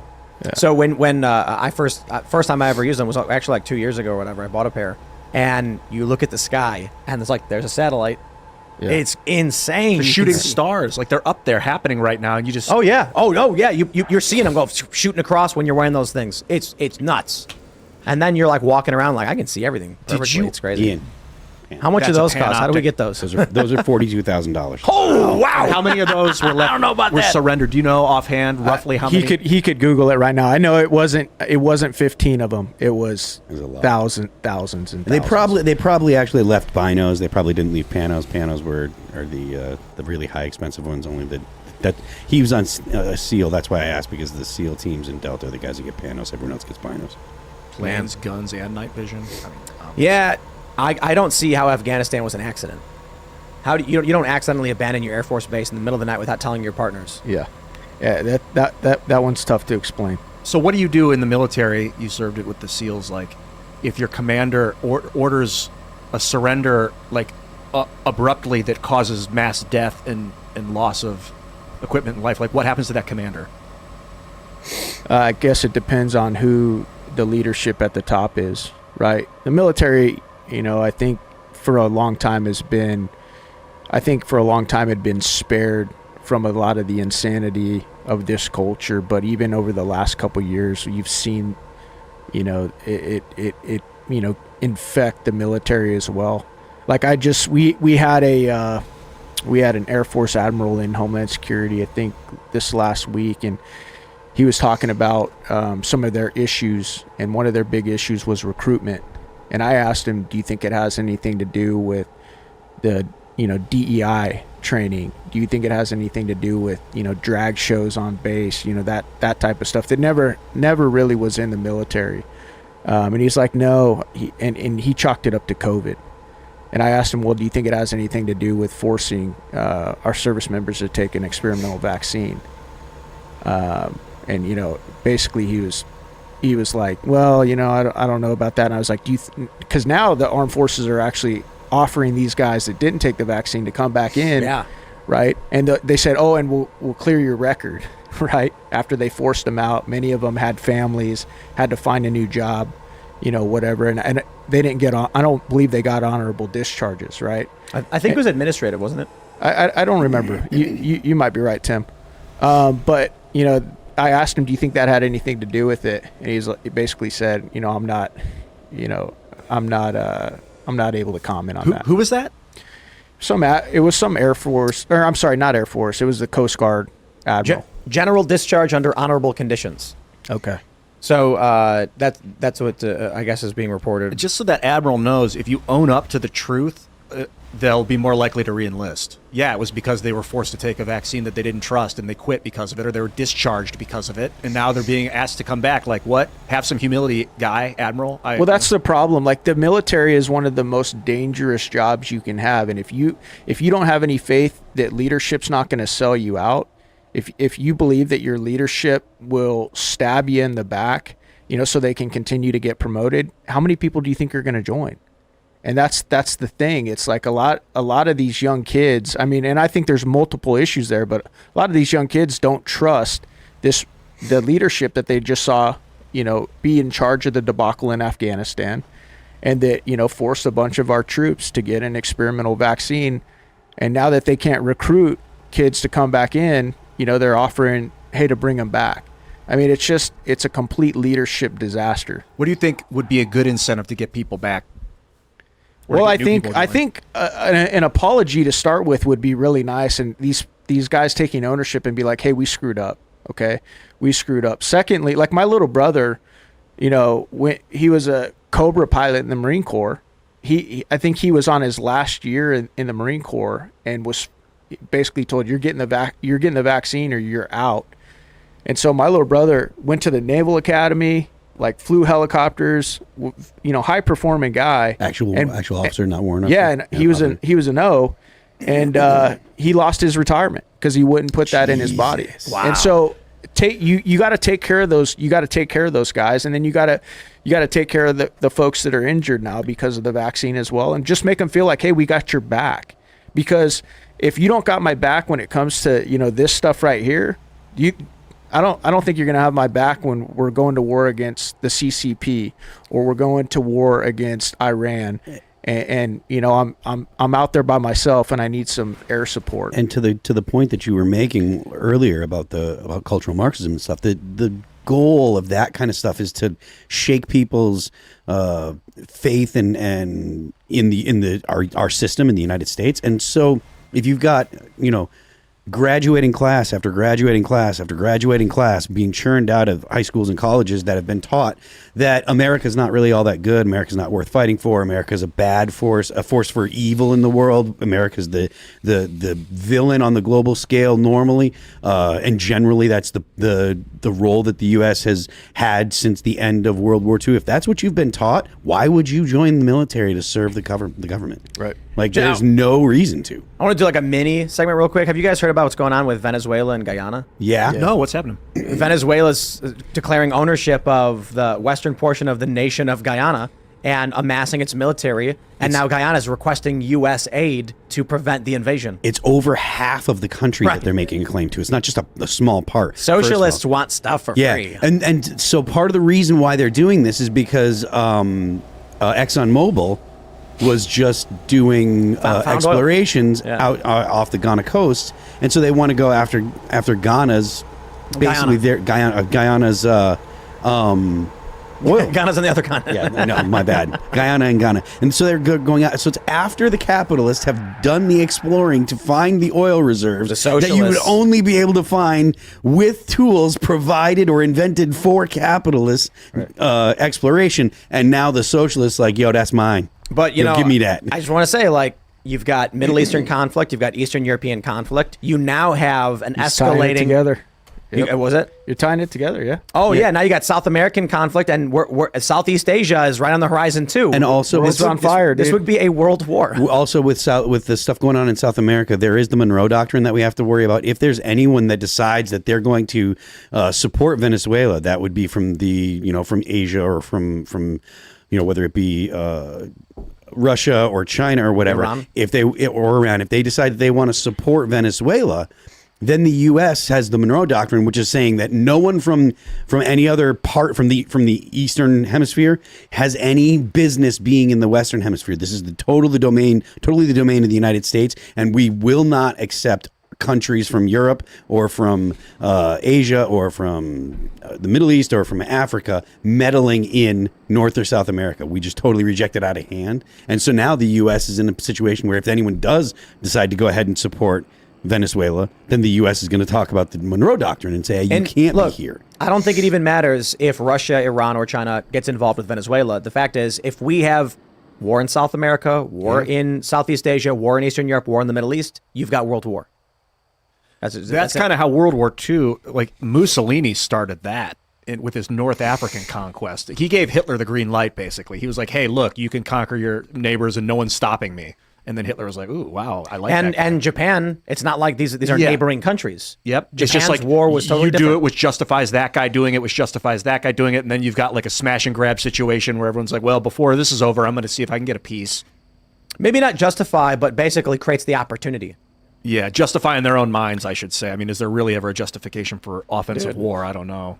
Yeah, but the scarier thing, I suppose, is, as Phil's bringing up with the Monroe Doctrine, is Guyana's asking the U.S. to prevent the invasion. Yeah. So what do you guys think we We're should? going to get involved in war in Venezuela? I chose Wix for my business because of its massive scope for functionality and freedom of creation. Being able to integrate and change and develop at my own pace. I offer a range of products and services. To manage it all from one place is essential. It gave me time back in my day to get going on actual projects. It really just made everything feel more achievable. I don't think so, but I'd rather have our aircraft carriers there than in the I agree. Red Sea or something. I agree, because we're talking about having our forces in the Gulf. All I can say is I'm missing some mean tweets right about now. Yeah. Yeah. Are you involved with this kind of the military stuff in the Congress? I mean, it's like involved in the function of funding.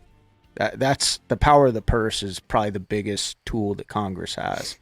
And so funding the military and then also funding, I would say our projects overseas and foreign affairs, that's a lot of Congress's. And obviously Congress can declare war as well, but that doesn't happen too often in modern times. Hasn't happened since World War II. Yeah, usually in modern times, you've got your executive branch that's doing that. So the executive takes control of the military, or probably unrighteously. The executive always has control of the military. So once it's unleashed, it's the executive's authority until they want to stop. Does Congress declare when the war's over, or is that up to the executive branch? It can be either or. So if someone's going to decide to move those aircraft carriers away from Israel into off the coast of Venezuela, would that be the president? Right now, that's the president. Yeah, that's the president making those calls. Joe Biden. He's like, what's it called again? They're talking about Hunter. They're lies. It's all lies. No, sir, we're talking about Venezuela going to war. You're lying. You're all lying. All right, everybody. We're going to go to Super Chat. So if you haven't already, would you kindly smash that like button, subscribe to this channel, share the show with your friends, and head over to timcast.com. Click join us, become a member, so that you can hang out in the members-only uncensored show, which will be coming up in about 30 minutes. You don't want to miss it. And you get access to the Discord server to hang out with like-minded individuals who put on pre-shows, after-shows. And if you're in the Discord, you can submit questions and call in to talk to us and our guests. All right, we got User Main, the first Super Chat of the night. Congratulations, saying, first, join the Discord, Trump 2024. Right on. Kalichnikov says, why don't you cover the NZ whistleblower? Don't know enough about it. Have you guys heard about this? Negative. He released COVID data, I think vaccination data out of New Zealand. He's facing jail time. Don't know enough about it. We'll have to read more. But he's facing jail time for releasing information about COVID? I think it was vaccine data that was like released to the public. Something like that. He's a good guy, and they're going to throw him in jail. Good. That's good to know. Well, Rudy Cassone says, Nikki Haley. I'm guessing she doesn't open her mouth, must be hiding her lizard tongue. Okay, I'm sorry, guys. It's disqualifying. It's disqualifying. It just is. Nikki Haley, when she talks, she doesn't open her mouth. She does this weird, for real, she does this weird thing where she bares her teeth and only moves her lips. And I'm actually really impressed because it's not easy to do. You talked about this on 2 segments today, right? Because I have to watch the videos of her. I'm like, I'm watching the debates, and Nikki Haley is talking like this. Her lips are moving, but her teeth don't move at all. And I'm like, what is she doing? Maybe I don't want to. Why is she doing that? Her top teeth are big, so it doesn't look like they're moving. No, dude, they're not moving. Really? Sometimes they move. Jaw No, for sure, it's tension. not absolute.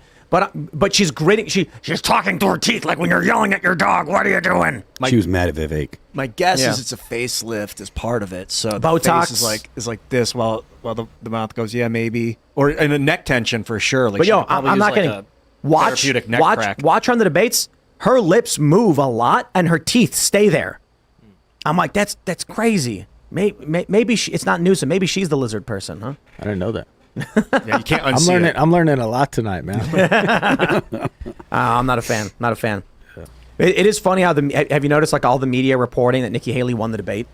Really? It's so weird. Yeah. She won the debate. She couldn't name 3 provinces in Ukraine. That was brutal from Vivek. All right, Ben D says, Tim, need to correct you on things. In 2021, as part of the American Rescue Plan, student debt forgiveness was legislated not to be taxable income through 2025. Democrats are smart, evil, and plan well. Well, there you go. Yeah, Joe Biden is canceling another $5 billion. They just announced. It's what? Yeah. It's called bribing the American public. Buying them voters. Yep. Ian Slater says 17th, LOL. Okay, I think you were like 5th, but right on. Deadpool says the music was amazing last Friday. Would be awesome to get Serge Tankian to sing Empty Walls in IRL. Isn't that the guy from System of a Down? Yeah. Yes, we'd absolutely love to have him on the show. System of a Down? Come on. All right. Alpha Turkey says Ben's hatred for Vivek is something to behold. You're talking about Ben Shapiro? Yeah. I think when you just say Ben, everyone knows who you're referring to. You didn't like Vivek. Why come you didn't like him? He's not like them ever. He's a DeSantis guy. Yeah, he's friends with him, but he's not a fan of him. Oh, okay. So he doesn't. I see what you say. So he does like him, but he doesn't support him for president. Yeah. He's friends with Vivek. Well, all right. Logan Culver says Vivek is millennial Ron Paul. Changed my mind. I swear, if I get sent one more video of the Vivek Obama thing, I'm just like, dude, I don't care. They're like, did you notice that Vivek said things that Obama said? And I'm like, okay, I don't know. He's studying politicians and trying to learn how to be an effective orator. Next, what's the point? I liked how he turned to Chris Christie and kind of like emasculated him. I was like, just get off the stage. Come on. Why are you? Go have a nice meal. Yeah. And it's like, yeah, that is how I want my executive to talk to down to other leaders. Like, you need to establish dominance. There's that video going viral of Barbara Walters being like, you're too fat to be president. Did you see that? No, I didn't see it. And she's like, I'm sitting here across from you and I notice you are overweight. And he goes, very. And she goes, why? And he's like, if I knew, I'd fix it. And she goes, well, some people say you're too fat to be president. And he was like, that's ridiculous. I don't know if she said like that bluntly. Wow. But, I'll say it right now. I mean, the dude's got major health problems. I mean, look, I think it's irresponsible to put people that are unhealthy like that in positions of not just positions of power, but positions that we look up to. And I was talking to Brett about this today on PCC or before PCC. We need to bring back aspirational. No more of this ads that mimic reality and television shows that mimic reality and blah, blah, blah. I want aspirational things. I want attractive people in my ads. I want attractive people that that make people aspire to be better than they are. Yeah. And I think those are the people that should get more focus from society. I think we want to go to Mars. Yeah, I mean that's aspirational, but I think that national vision and a national plan and something that unites us. So yeah, but the idea that we should focus on average, everyday, and mundane, and that's what we should put in front of our faces all the time because that's what reality is. I think that we should reject that and we should look towards more aspirational things. I like when average, mundane becomes awesome over the course of a movie because then you're like, well, now I know what average is. Well, that's the hero's journey. Yes. All right. Comey Watermelon says, Cast Brew Coffee and Shadowrun. It's a good night. Make Shadowrun great again. What is that? Good stuff. Shadowrun's like post-apoc. It's like a fascist corporatized global governance D&D. Oh. Like in the future. I thought that's what it was because you mentioned it before. Yeah, there's magic and dwarves and all these like fantasy characters, but it's all we got to do that. Cool. Yo, like we need to do this, okay? We need to do the Culture War D&D game. It could be really good. I mean, that would be we play it live. We do it for like 4 hours. How many hours should a campaign go? 2+, but no, 4 it's is gotta be good. more than 2. It's got to be like a campaign probably should go. A campaign should 30, go. 40, 50 hours. Yeah, it should be like over the course of like So I'm saying like 6 months. Sit down for 2-3 hours a day. We need when you so play. I think there already exists like a political version of D&D, but we need to formulate it as to the modern politics and do like so you know what like the Democrats and the neocons did in 2020 that is a war game. They basically play Dungeons and Dragons, but the characters were like Hillary and Trump and Biden. No, I didn't know and they war gamed out what would happen by rolling die and like playing D&D. And so I'm like, we should do a show that creates the campaign throughout 2024 and like stays a little bit ahead of what's going on. Yeah, make half-orcs great again. Well, we wouldn't call them half-orcs. You'd have like politicians, you know? The point of the game is like you're a lobbyist for Raytheon. You know what I mean? Have you guys ever played a video game on the show like that? We wouldn't do it on this show. We'd make a different show. And do Okay. it. We did film one time. We played D&D. That was kind of fun, but it wasn't like a live thing or anything like that. Cool. But maybe gamer maids. Yeah, I was thinking that today. It could be like an you notice the way I all-inclusive said gamer that. channel. Like, it doesn't have to just be video games. The whole idea of like gamer men and gamer maids, like, let's roll with it. Gamer men. Gamer men and gamer maids. Yes, I'm a proud. No, but for gamer real, man. like, how do we do this? We need someone who knows politics and D&D and can craft this. Maybe you should DM it. No, you'd be a great storyteller. No time for that. No time. I got no time for that. But we it's could fun. do It's like a Sunday night. Yeah, we could do it a Sunday night live show, and then you're basically like, okay, the primary's happening. You're like, I'm gonna roll and see what happens. Like, oh man, no, Donald Trump actually lost Iowa. How did that happen? Oh, that's interesting. Yeah, and then you'd have like Proud Boys and Antifa and whatever. It'd be hilarious. All right, anyway. All right, where are we at? Nick Napper says, Tim, man, you look tired. I am the antithesis of tired. I feel great. But thank you for your concern. Man, I barely sleep. I can't sleep. I sleep like 6 hours a night. You meditate? No. I just did that. It was great. No. I took a sauna. What about melatonin? Taking any melatonin? None of that. You work out? I skate a lot. Okay. And so we've been skating a lot and filming a lot. Does that help? Does that help you sleep when you skate? I don't have trouble going to sleep. I just don't need that much sleep. Oh. So I go to bed usually around like 1 a.m. and then I wake up around it's 6.5 hours. I wake up around 6:30. I'm sorry, 7:30. So yeah, it's pretty awesome. Sleep and rest are different things. You can rest while you're awake, and you can get sleep and not get rest. Then that's I for sure. work throughout the morning. I've been working a lot faster. I've been trying to get things done sooner, but it only works depending on what like the news is. So right now we're in like things are getting kind of dense news wise, so it allows me to record more quickly. And then I've been skating around like 1 p.m. where I usually would skate around 3 p.m. Gives me a little bit more time to go get food and then come back and hang out. And then we get ready for the show around like 6:30 onward, and then we finish at 11. And then I'm in bed by 11:30, and then I just watch. Usually I just watch TV shows, but recently we were at a bank, and one of the bank tellers had Jujutsu Kaisen as his desktop background, and so I was like, I'm gonna watch that show, and then I just spammed it. Anime. Yeah. So is that your show, your like genre of choice right now? Is that no, I mean like when you have so The Boys, great show, Gen V, I like that. And then what was the other thing I was watching? I much prefer shows like that. But then recently, just because some guy at a bank was watching it, I was like, I guess I'll check it out. And then actually, I think it's pretty good. It's pretty good. Cool. But I don't know. Jujutsu Kaisen means sorcery battle. Sorcery battle. Yeah, that's basically what it's about. And people like it. You basically take any anime, like modern anime, and they're all like identical. You know what I mean? You ever see that thing where they took Energy Blast or whatever. Someone took the top 4 country songs over like 4 years and then laid them over each other, and it's the same song. So that's how anime works too. It's like when it works, it works. All right. Sakurai13 says, I stopped eating bread after I realized it was staying fresh a month after the expiration date. Mm-hmm. Yeah, I don't like to eat things like that. You put fresh in quotation marks. I feel like that. I feel like that is more indicative of them telling you that it goes bad long before it's actually going to go bad, so you buy more than it is actually a problem with the food. Yep. So, however, I think it's also depending on the bread. Like McDonald's doesn't rot or mold. So if you get Wonder Bread, just like white Wonder Bread, like the plain old white Wonder Bread, that stuff will be moldy with like real fast. And I feel like that's because of the sugar content in it. That's what I was thinking.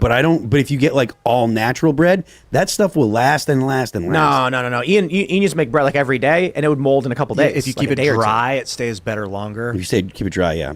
In like, but like 5 days. Yo, after 2 days, you're there's like any moisture. Plastic bags make it go moldy really quick. But if it's in like a dry thing with holes in it, you can kind of like a bread basket. You can keep it 5 days, maybe 7 top. But usually by 7, you've got mold on it. 5, probably 5.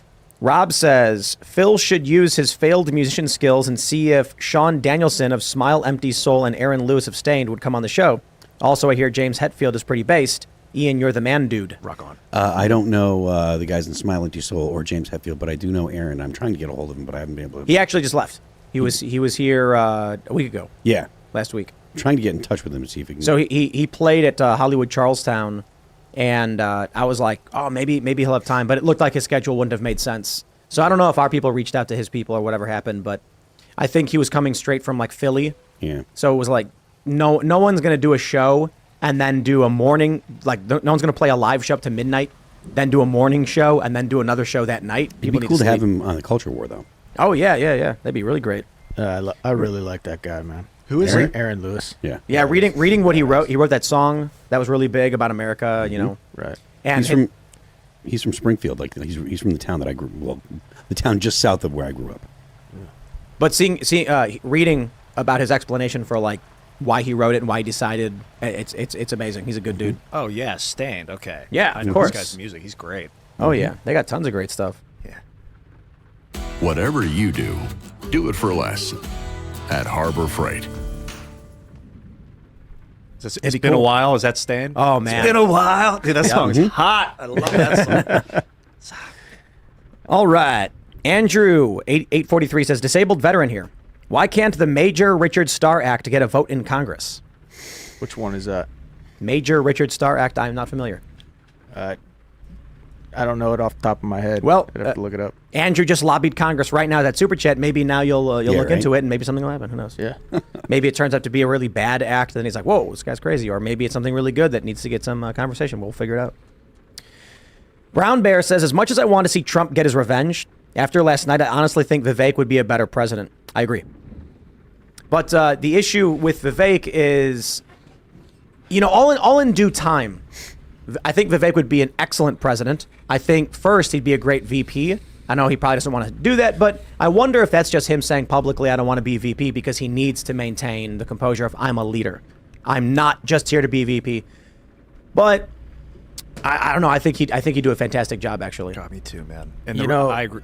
I want to throw in on that one. Here's the deal, though. A lot of politicians are great at talking. Oh, yeah. Right? And so, as far as I'm concerned, is Vivek great on a debate stage? Absolutely. But, until you can't really judge any of these folks until you see them under pressure. And that's the reason why I'm Trump all the way, because we've seen them throw the kitchen sink at him. And he doesn't stop. Like, he doesn't change course. And he's willing to stand in the gap no matter what, which is why, Vivek may be strong, if he got into one of these pressure situations, but we already know Trump is. And that's why, I support Trump all the way, because politicians are great at talking, and talk is cheap. And that's another good point. I'd like to see Vivek take an office. He's got to debate VP. Trump. But apparently the rumor is Melania wants Tucker to be VP. I think Tucker would be. Yeah, I think Tucker would be a better VP than Vivek. Vivek's leadership material. Vivek should figure it out. I don't know. I think he's fantastic. But Trump, Carlson, 2024. Man, wow, that'd be hot. That's the populist That'd ticket. be awesome. Yeah. But I agree on the revenge thing. It doesn't thrill me as a message to send to the people. I don't want to. No, he's saying he does want it. He agrees that revenge is cool. Yeah. I don't know. But he says, despite that, I do think Vivek would be better. Having being given a plan and a blueprint of the future is exhilarating. I like revenge. I like, and it's funny because you got these pundits being like, Donald Trump doesn't care about you. He only wants revenge for himself. And I'm like, yeah, I'm on board with that. Yes, okay, next question. Are you kidding? Trump going in and firing a bunch of people? Yeah, great. Let him get his revenge. I'll have a good time. When they did that quote too, where they asked him if he was gonna be authoritarian the day he went in, or if he was going to abuse his power. Yeah, and he answered the question without listening to the question. He answered it in a way that didn't make sense. So I don't think he said, yes, I'm going to abuse my power. He was just like... He said that he's going to do it on the first day. Yeah, no, he said close the border and deport a bunch of people. Yeah, close the border and drill. And drill. Yeah, that's it. And then Sean was like, yes, but going after your opponents, he's like, we're going to drill. And he's like, so you're saying you want to bring things back to the way they were? Okay, next question. We're going to drill. Want to close the border. Mikey says, yo, Tim, it's my birthday. Happy birthday. Is that Mickey or Mikey? I think it's Mickey. The Ninja Bear says, Tim, you have to have movies like Monty Python and Die Hard playing in the studio. Mary hasn't seen them. Phil and Peeps, Empire is the best Star Wars movie. Jedi is just Muppets. Ian, Web 3.0 blockchain. We were talking about Star Wars before the show. He was listening to the show today, PCC today. Oh, what they were talking about it? Yeah. Because I mentioned on Twitter that, basically we talked about how Luke Skywalker got radicalized by religious zealots to go blow up a military base. Canonically, there's between 1 and 2 million people, innocent, or 1 to 2 million total on the Death Star. In later books, they said, oh, it's Empire propaganda. It was only 800,000. And I'm like, is that better? I mean, dude, come on. Luke Skywalker killed 1 million people. And it's canonical, it is canon, that many of the people who were on the Death Star had their families there working as well, and many of them were civilian contractors. Because it has to be. I mean, there's no reasonable storytelling with, well, we evacuated all civilians, and the only people there were evil military men. Like, well, no, people's families are there. And so my point I eventually got to was, I think, people are saying, yeah, but the Death Star blew up Alderaan, and I'm like, nah, that's rebel propaganda, dude. Alderaan blew itself up, you guys. Sorry to tell you. No, I'm just kidding. Because they were stockpiling weapons to use against the innocent, people, the religious zealots, and then when it blows up, they blame it on the Empire. It's a false flag. But more importantly, real quick, the story of Anakin Skywalker in Revenge of the Sith is the most unbelievable and implausible scenario I've ever heard. Here's this guy who's a military hero, beloved by the people, who is working on behalf of the government legally, and then one day, just one day for no reason, he murders the head of the Jedi Council and then decides an hour later to massacre children. That sounds like rebel propaganda. Mental illness. No, but my point is, it's just bad story writing. Yeah. Like Anakin Skywalker is like, you can't kill him, he must stand trial. And Mace Windu's like, no, he's too evil. So literally it's Anakin being like, we must uphold the law. And then an hour later, he's like, I guess I'll kill a bunch of kids. Like, that story arc makes no sense whatsoever. So I want to make a short film. We got to figure this one out, where it's basically inverting the propaganda and making Star Wars from the perspective of the Empire. They wouldn't call themselves the Empire. That's silly propaganda. They'd call themselves the United States of space. We'll say the United Planets States of space. Yeah. And then there's a religious zealot group of religious zealots that they blow up a military base, killing millions of people, including hundreds of thousands of civilians. If the Death Star had blown up Alderaan, would they have been justified in murder? And would it even be murder? I asked you guys that before the show. For Luke blowing that Death Star up with 1 million people on it, was it justified? I say no. I say yes. I think. So it's all in the storytelling, and the storytelling is the only way to do it was this one weakness where they sent in the bomb and then it blew the whole thing up, and then everyone said that was stupid, and so then they made the prequel Rogue One where the guy building the Death Star goes, I've implanted a secret weakness so that my daughter could blow it up. I'm like, yeah, okay, great, retcon. Cheap. Right, because the reality is they would stage an attack on, and this is a moon-sized base. They'd attack the weapon. they would disable the weapon and not massacre everybody on the base. And honestly, try and take it over. Maybe that's seriously. impossible. Yeah, I want to answer that guy. He said Empire was the best of the Star Wars, and the Return of the Jedi was a bunch of puppets. You're right, it was, but it was the best in my opinion because the way Luke turned Darth Vader to the light side is like just what great storytelling. And that happened in Jedi. Yeah, it was the end of Return of the Jedi. Yeah, not Empire. No, that's why I think Jedi's better. Is because he did it in oh. Jedi. I just like that story is like, wow. yo, yes, you can redeem. Okay, yeah, I disagree with that. Yeah, it was so stupid how they made him evil in the first place. That was just so dumb. Your wife died from sadness, and now you murder children. Like, why did Anakin kill a bunch of kids? It's like, super cheap. I will do anything you say. What? Why? Like, come on, man. Give me something to believe the dude wants to be evil, not just the what have I done? Yikes. But anyway, my point is, we could take those clips and then make a short film where we're like, this is all rebel propaganda. That's not how Anakin didn't murder a bunch of kids for no reason. It can You know start what I mean? off with like an old man reading this end of the story, and it turns out he's like a rebel propagandist. They're like, oh yeah, that guy, and then you like find out it's all rebel propaganda. I think you just do the movie and you do it from the you'd perspective have of the to do that, Empire, you're right. and then There you go. like, you don't have Darth Vader killing children for no reason. Like, that just makes no sense. It doesn't even fit his story arc. No, I mean, for real, if they want to make him evil, there was no point in making him go to a temple to murder children. It didn't do anything for the story. I was thinking like Princess Bride. Oh, there's the narrator, and he's like, but if you really want to know what happened, and then he gets out the real book, and he's like, And we would be able to call it. Actually, we might be able to call it Star Wars and the Empire because we're making fun of it. Luke is just some zealot. Oh, we were talking about this too. Like, Ian mentioned that he comes home and he finds his parents are murdered. yeah, fried by lasers or something. All right, let's break this down. So His uncle and aunt. Actually, let me ask you. So, you served overseas. Yeah. You get orders that there are people who have stolen classified military weapons materials and have hidden it in a location. Like, how would that play out if you were ordered to go to that house? They're not cooperating. You have to like kick the door in. Like, you've got to get that stuff back. Yeah. So the scenario would be the stormtroopers, they call it. Oh, come on, that's propaganda. The servicemen and women receive vital instruction that weapons, classified weapons materials, plans, and means of exploiting and blowing up a military base have fallen into the hands of religious zealot terrorists. They deploy to this planet, all desert. They go to this house, last known location of the droid carrying the information, and what happens? The people there resist. I mean, so this is not an easy situation, and I don't know what the answer is going to be, but the end result was they die. The military then collects what they can. They find nothing. They leave. Luke Skywalker comes home to find his parents are dead, and then says, "The evil Empire killed or his aunt and uncle." Sorry, and he's like, "They killed my aunt and uncle, and now I want revenge." And that's probably a true story for what happens with the United States and the Middle East all the time. And if you think about the drastic nature that the Empire was under, is like if during the Manhattan Project, if our plans for the nuclear bomb got leaked to the Nazis and it was in a location and we had to send in special forces to get it back, like there is no time you don't ask if you can have it. Like, well, let's put it this way: the plans for the schematics for the World Trade Center are stolen by terrorists, with also the capability and the means and the plans to destroy them and everyone inside.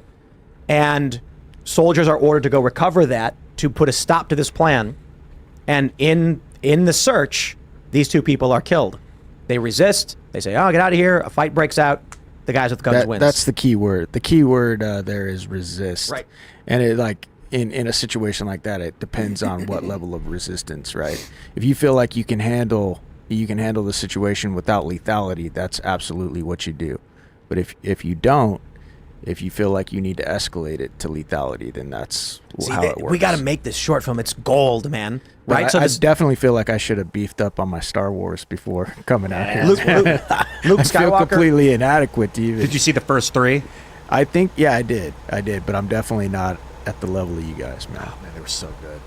That's my bad. Luke comes home and his aunt and uncle are dead, and then a religious guy in robes comes and he's like, "Let me explain to you the truth about the evil empire." And he's like, "What's the evil empire?" "Well, you might call them the United Planets, of the Milky Way, but we call them the evil empire." And then he's like, whoa. And the guy gives him a gun, basically. Like, dude hands him a weapon right away. Luke was like, going to join. How old was Luke? 16? Like, yeah, something young. And the dude's like, here's a laser weapon. And he's like, wow. It's like, it's also funny with Harry Potter. They're basically giving kids guns. Like, Luke, you give him a wand, and then Harry Potter slashes a kid in the back. Luke that and Biggs were going to join the United we should read more Empire of Super Chats. Planets. Oh, yeah. But we'll talk more about that later. Ramcharger says, I was a member of the U.S. Coast Guard, which is part of the DHS. I was one of many who was kicked out over not being vaccinated.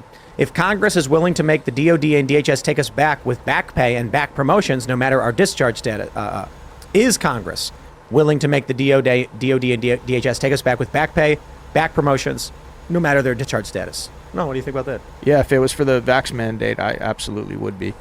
I've talked to a couple members on the VA committee about that same thing, a couple other veterans, and this is one of those moments you gotta ask yourself, what do I want? We've got 8 scientists frozen into a block of flesh. My people need to be respected. They want you to spy on me. There is no war so bloody as a war between dragons.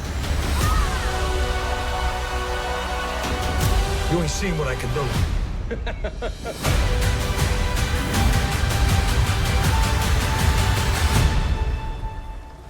And, I do think there's an appetite amongst it from certain members of the conference. I don't know if we could get right now to pass something in Congress. You would need 218 votes, and I think we have like 221 people. So it's a tall order to get any piece of legislation through Congress, and then you have to get it through the Senate, and then Biden would have to sign it. But it goes back to what I was talking about. That's one way right there that they could start to reestablish some trust amongst not only folks that have served, but amongst younger generations if they want to get the recruiting numbers up. Let me try. Okay, I'm going to try and get your name right. It's is it Wojciech Zapotachny? I totally got it wrong, but I was close, right? I say that we vote to take Ian's rocks away. All in favor, say aye. Unfortunately, we are in a republic where the sheep is well armed and can contest the vote. Oh, that's true. So everyone in chat can. We're not a democracy. You can't. I, being the representative, however, if elected, will issue my decision on voting to take away Ian's rocks. What rocks do they want, Ian? Well, They probably want this aquamarine, no doubt. It's beautiful, and maybe this amethyst, which I love a lot. I think the problem is, ladies and gentlemen, as your representative here at Timcast, I'm actually the one who gave Ian a bunch of those rocks. It's true. We'd have to go through and Like be like a those divorce little mushrooms. settlement. I don't want to do. These mushrooms are great. I got them in a triangle like the Triforce. Everyone's voting to take away your rocks. No, don't do it. That's where I get my power. I'm just kidding, by the way. We could do a bit where Ian's rocks get stolen, and he's wearing a suit, reading the Bible. Rockman. We do It need a has to be superhero. Shams that took the rocks. No, he should be polishing a chessboard or doing the chessboard like Shawshank Redemption. Like, I can't get out of my head. Yeah, they give him all the rocks, and then he makes a chess pieces out of it. That's a good idea. That's cool. Raymond G. Stanley Jr. says Tim likes chair dancing to Taylor Swift. The last thing I want to bring up on this is, like, if you saw my segment on this one, there's a psyop going on right now to convince Trump supporters to attack Taylor Swift. You know why? Because Taylor Swift publicly called out George Soros, she did, and Alex Soros, because they bought her music, her master recordings out from under her. And now, for some reason, a bunch of Trump supporters are actually attacking Taylor Swift, insulting her. And I'm like, why are you starting a fight with someone who actually just opened the door for an opportunity there? Right. Like, you can go to all of Taylor Swift's fans right now and be like, hey, Taylor Swift fan, did you see how George Soros screwed over Taylor Swift? Yeah, we also don't like George Soros. Right. Instead, people are like, Taylor's awful and she's a Democrat, so condemn her. And I'm like, why? Oh. It's so weird. It's so weird. That's cool, man. The uniparty is definitely where we should be focused. Yeah, just don't, like, first of all, if Taylor Swift is going to vote Democrat and push all these things, and she probably will, why go to war with the most popular celebrity? It just makes no sense. Because people are dumb. So we've got to get Taylor over here. All right, James Hates Everything says, you've clearly never seen Troops. Google. Owen and Beru were a domestic dispute. Yes, I have, but it's not what I'm talking about. I'm saying I want to make it totally inverted, right?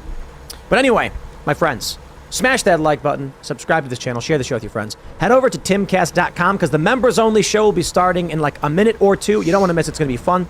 And you can follow the show at Timcast IRL. You can follow me personally at Timcast. Rep Crane, would you like to shout anything out? No, I just appreciate the opportunity to be here, man. Thanks for coming. Yeah, Appreciate the it's- insight. It's awesome to be here, and I appreciate what you guys do. That as you guys know, a lot of media has been completely co-opted, so it's great to have alternate places where people can come and just listen to regular people talk about I think different perspectives. Right on. And the good news, I think independent media is winning. Oh. And it's been gradually just going up and up and up. So that's fantastic. 100%. 100%. I am Phil That Remains on Twix. I am Phil That Remains Official on Instagram. The band is All That Remains. You can follow us on Spotify, on Apple Music, on Pandora, YouTube, the internet. Yeah. Eli, I hope you come back, man. That was awesome. This is really good. And people are going to follow you on Twitter. It's at Eli Crane _CEO is your personal account. And then it's Rep Eli Crane is your congressional account. So, yeah, thank you, Ian. Yeah, I probably should have said that, man. Hey, let me do it for you. I'm a hype man. That's what I do. Thank you, brother. Always pleasure, dude. Appreciate it. Yeah, dude. you too, man. And Serge, tell me about it. Yeah, that's Give me that microphone juice. that spot's fixed over there, so whenever we're done, It is you can fixed. Get over there. Yeah, it's Oh, just good. the cable burnt out. It was working before, and sound check like at 6 o'clock, so I guess Right. it's just burnt out. Say, Libby. Yeah. Cool. All right, everybody. We will see you all over at timcast.com in about a minute or so. Thanks for hanging out.